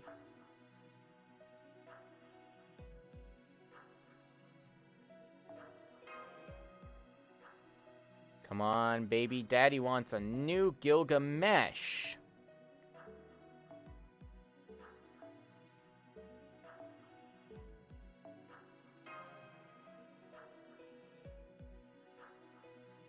That's better.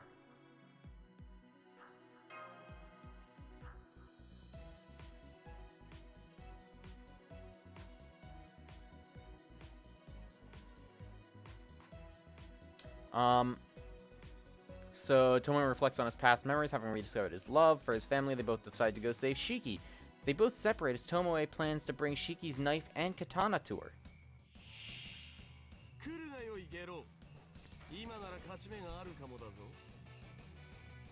存分にあがくがいい精度を上げてお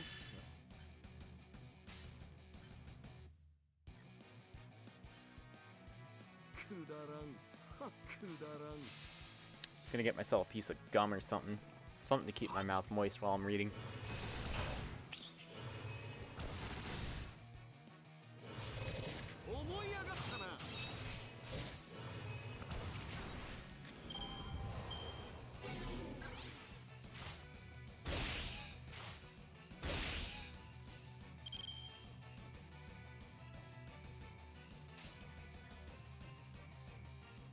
Then ではパイロン展開リースホーリーレイひらめき重なり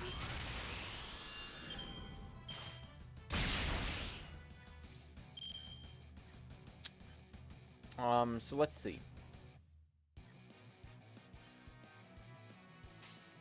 マブパイロンでは Now, 光 Tomoe discovers Arya's workshop in an underground parking lot beneath the Ogawa apartment complex. 死よこのバカンスを He stumbles upon multiple jars containing the brains of the apartment's residents, including his own.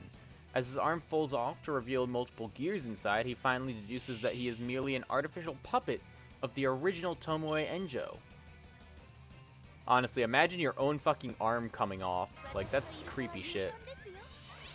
こちらですね私のイルカは勇敢ですよ存分にあがくがいい魔術のみと自らを縛るのも王の道さて次なる目録はと He is confronted by Arya, who tells him of his origin as a puppet. Arya tells him that he supposedly let him escape as he planned to use Tomoe to lure Shiki out.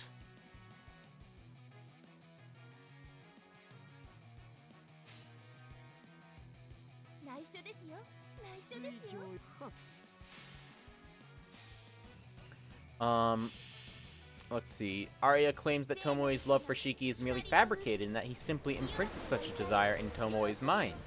Tomoe affirms his belief of his feelings being real, despite his existence as a copy of the true, original Tomoe Enjo. Nonetheless, he considers the possibility that everything about his current identity is truly fabricated, thus defiantly thanking Arya for granting him such a chance realization in his life. Arya taunts to Tomoe to confront him as Tomoe heads for the elevator. Inside the elevator, Tomoe drops Shiki's katana, opting to use her knife instead.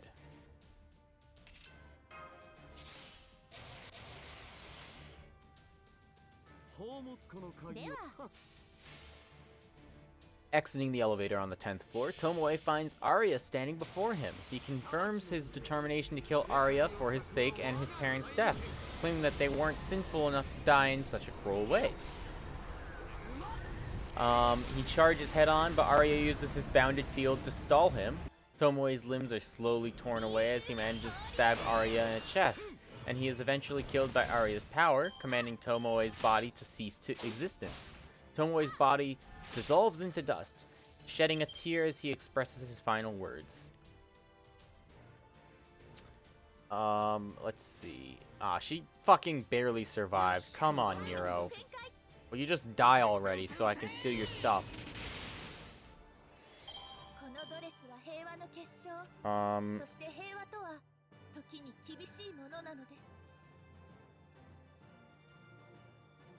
Fucking hangnails, I hate them. But so anyways. Due to having left behind her katana, which has the ability to break barriers inside the Ogawa apartment's elevator, Shiki is able to easily break free upon gaining consciousness. Oh, we're almost at the 1 million mark. Perfect. Shiki is easily able to break free upon gaining consciousness and to confront and outmatch Arya in battle. After Arya is defeated at the hands of Shiki, Toko expresses that his downfall was caused by Tomoe's love for his family as well as his breaking out of the cycle created by Arya.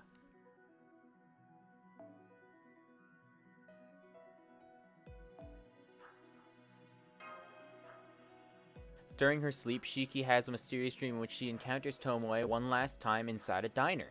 As they both enjoy their time in the diner, the two are suddenly called away, finally bidding each other farewell. Oh, thank God, we're almost at the end of this fucking page. So... Hang on, I'm gonna finish this first wave and I'll read his abilities section. I'll start reading it as I'm doing this wave, at least. But so, having joined the track and field team in one of his schools, Tomoe is very athletic and most notably a fast runner. Due to his fondness for sprint running, having participated in many track and field events, not once was Tomoe ever beaten in any of the sprinting competitions that he had joined. Despite being chased by bullies, he was able to easily outrun them until he was cornered in a dead end. He is somewhat capable of holding his own in a one-on-one fight, albeit less experienced when fighting against a group. He does not possess any special abilities, however, the origin that he has is worthlessness.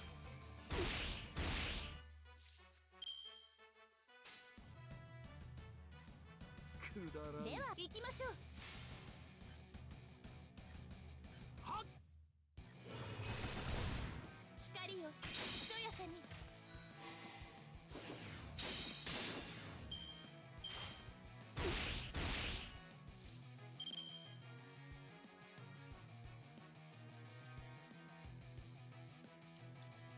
What else do we got, though?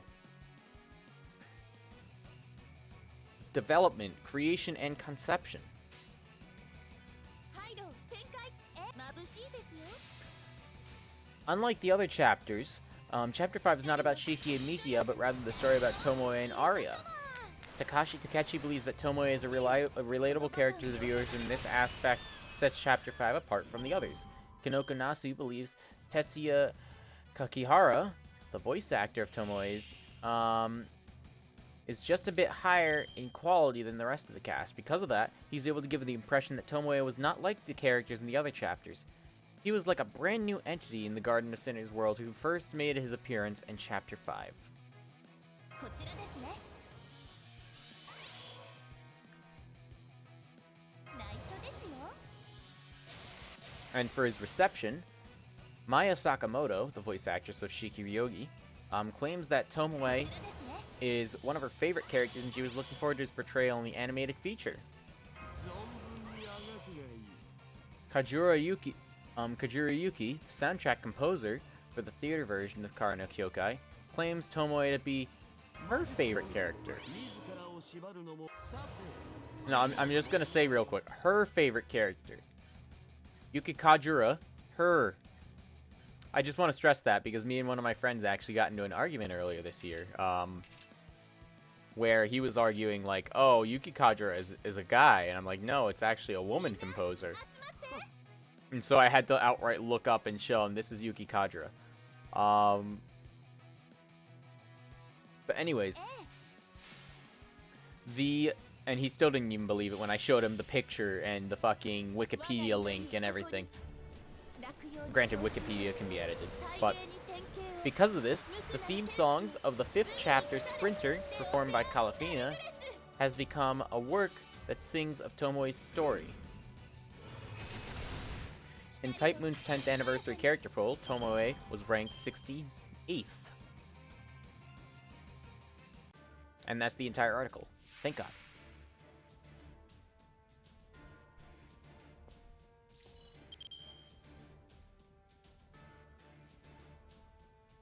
And now it's Gilgamesh time. 精度を上げて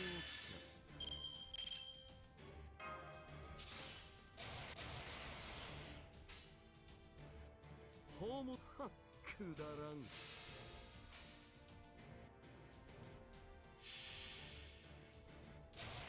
裁きの時だ。世界を裂くは我が怪力剣。けよ。うまっ。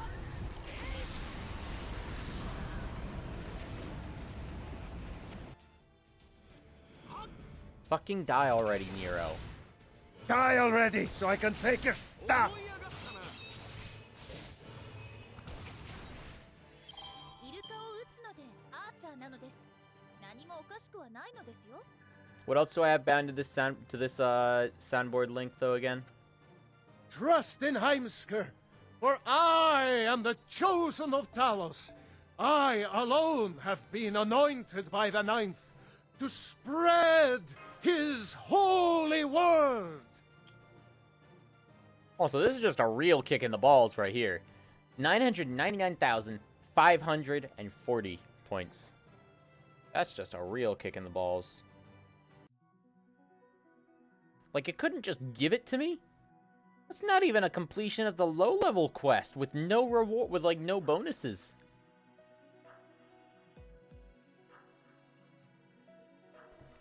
Some bullshit, really, is what it is.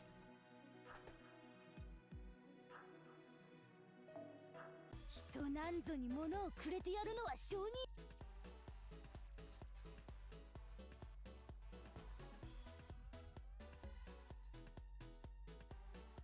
I'll get my bones. しかし BB め我に店番などさせところでギルドルッシュというのはいわゆる貨幣というもので良いのか Let me get myself some more Lancer gems. I didn't get all of them for some reason. ギルドルッシュというのはいわゆる貨幣というもの Saber gems since I'm low on those as well. ギルドルッシュというのはいわゆるとりあえず腕を磨きにインフォメーションをチェックしてるしてないマスタ We ー have は so much to get out of the fucking motivation ladder, too. Like, it's insane.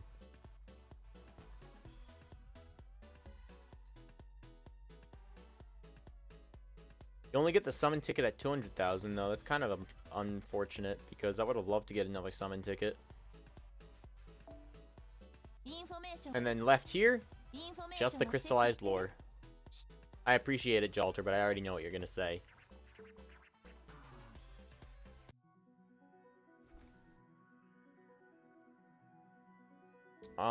So I have 5 AP. What's a good place that you can go to get more gold points?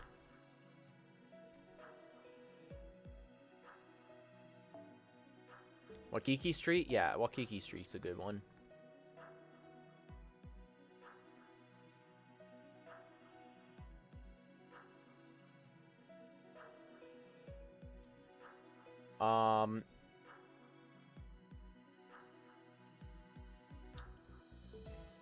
Actually,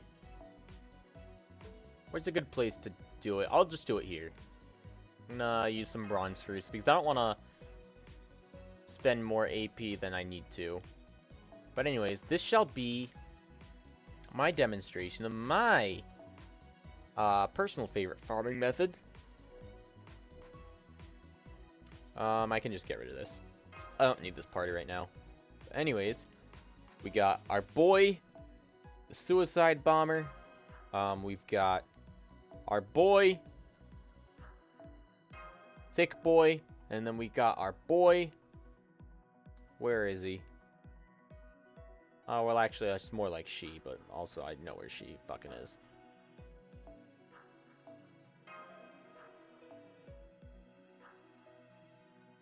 We can pull in Merlin.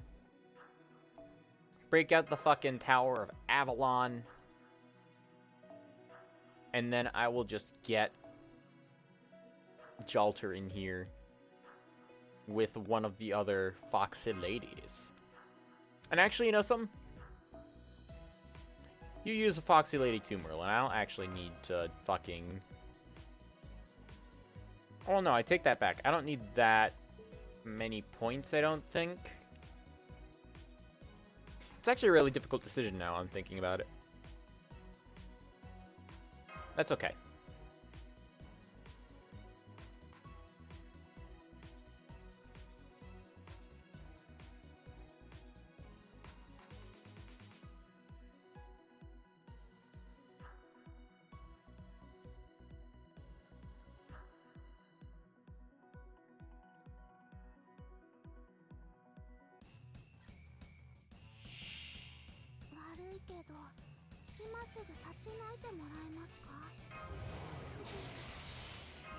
Blow all the charge skills right out of the gate.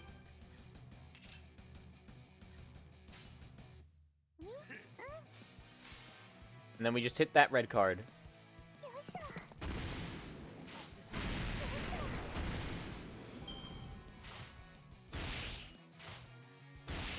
Wow, they really don't like Spartacus.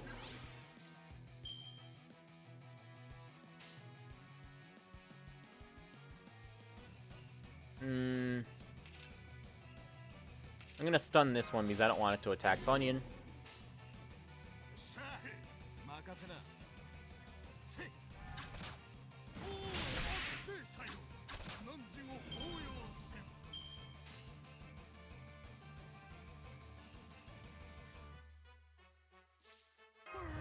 And then we can lay out the light comrades for that extra buster damage.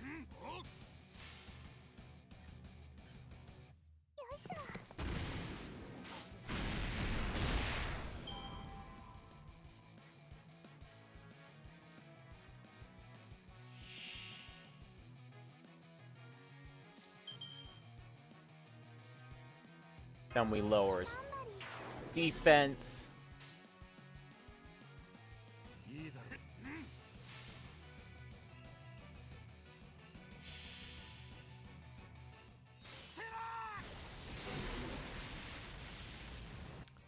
I think this should be almost enough. Let's see.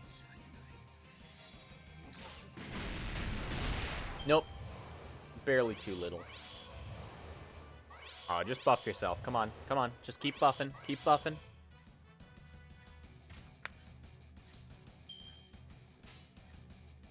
So we're not going to have Bunyan's buff, unfortunately, for the final wave. That's okay. Actually, I'm going to use Honor of Suffering right now.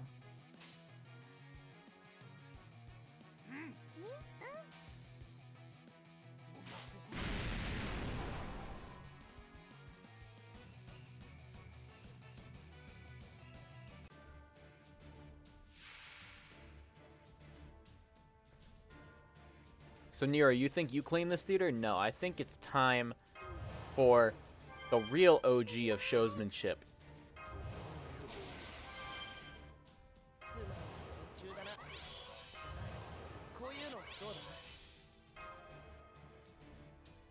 There's nowhere really that I need to fucking put this, but that's okay. I'll just send it out anyways to fucking Spartacus. I don't give a shit.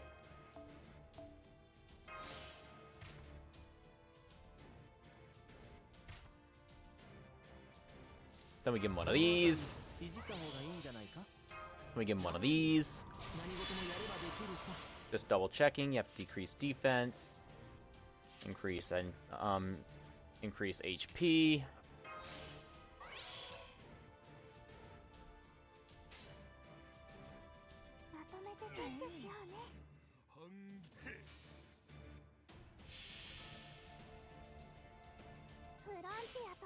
Behold, peak performance.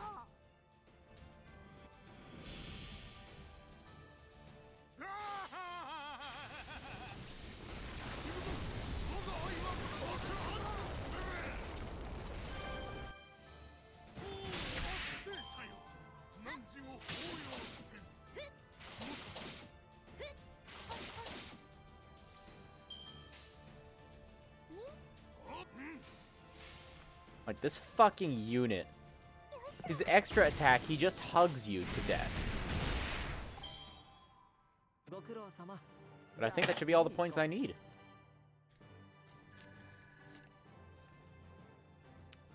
Oh, that gum actually was just what my throat needed.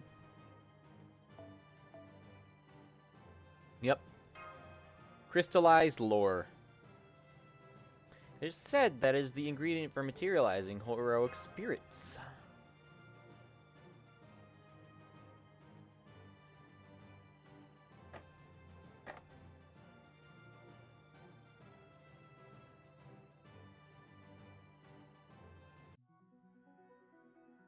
And we are out of AP. We have finished yet another point ladder. The last one will take much, much longer to complete than either of the other ones, because the other ones I was already farming for. Motivation is the last one, simply because I have not had the motivation to really, you know, farm it. And as such, it's below 300,000, which means it'll take almost twice as long to farm up. And that's depressing to think about. But that's okay. That's very much okay.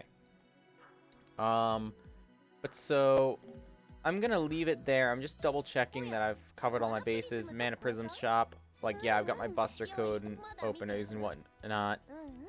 Actually, no, I will get those. Fuck it.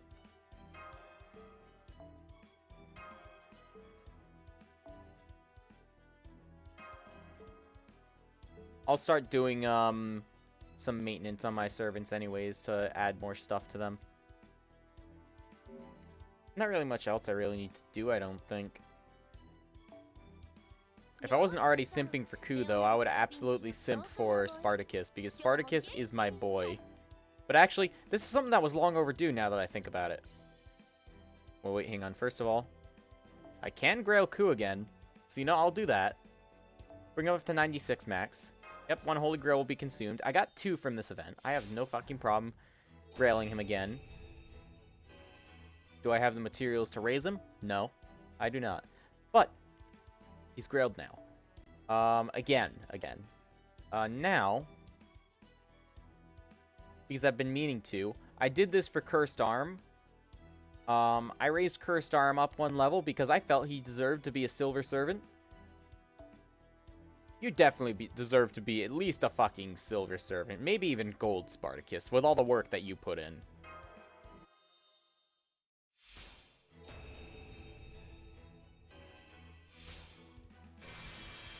Perfection. And from 1 grail, we go from 60 to 70. It's honestly perfect. Like, grailing lower star servants is one of the better things you can do, because it just makes them even stronger, and some of them are already pretty strong. Like, Hans is a great servant.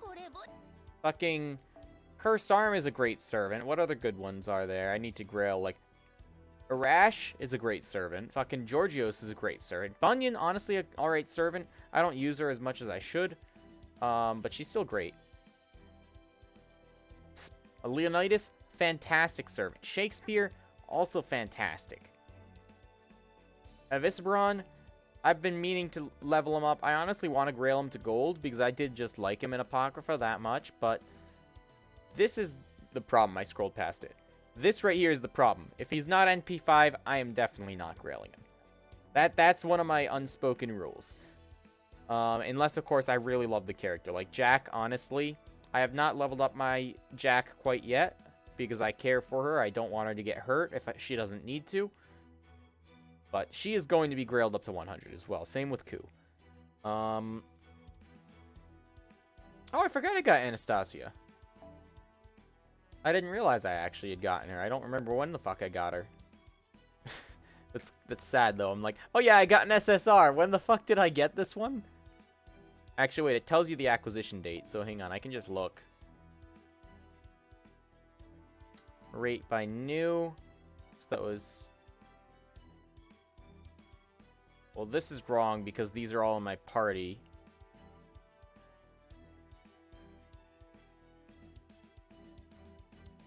Why the fuck is she not showing up? Oh, it's there. I got her 2020-7-7. Yeah, so about a month ago. I think that might have been... That might have genuinely been, like, when I was burning my quartz for Scotty. Yep, I got her with Scotty. That's what I did. Same time I got Theno for the first time, which is funny because most people claim that she's the spook. Yeah, so this is my progression, though, really, for my account. I got a lot of good stuff. One of my first servants, and overall, I think one of my better ones.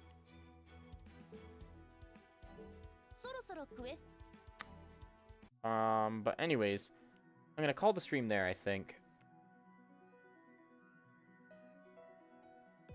I think I'll call it there.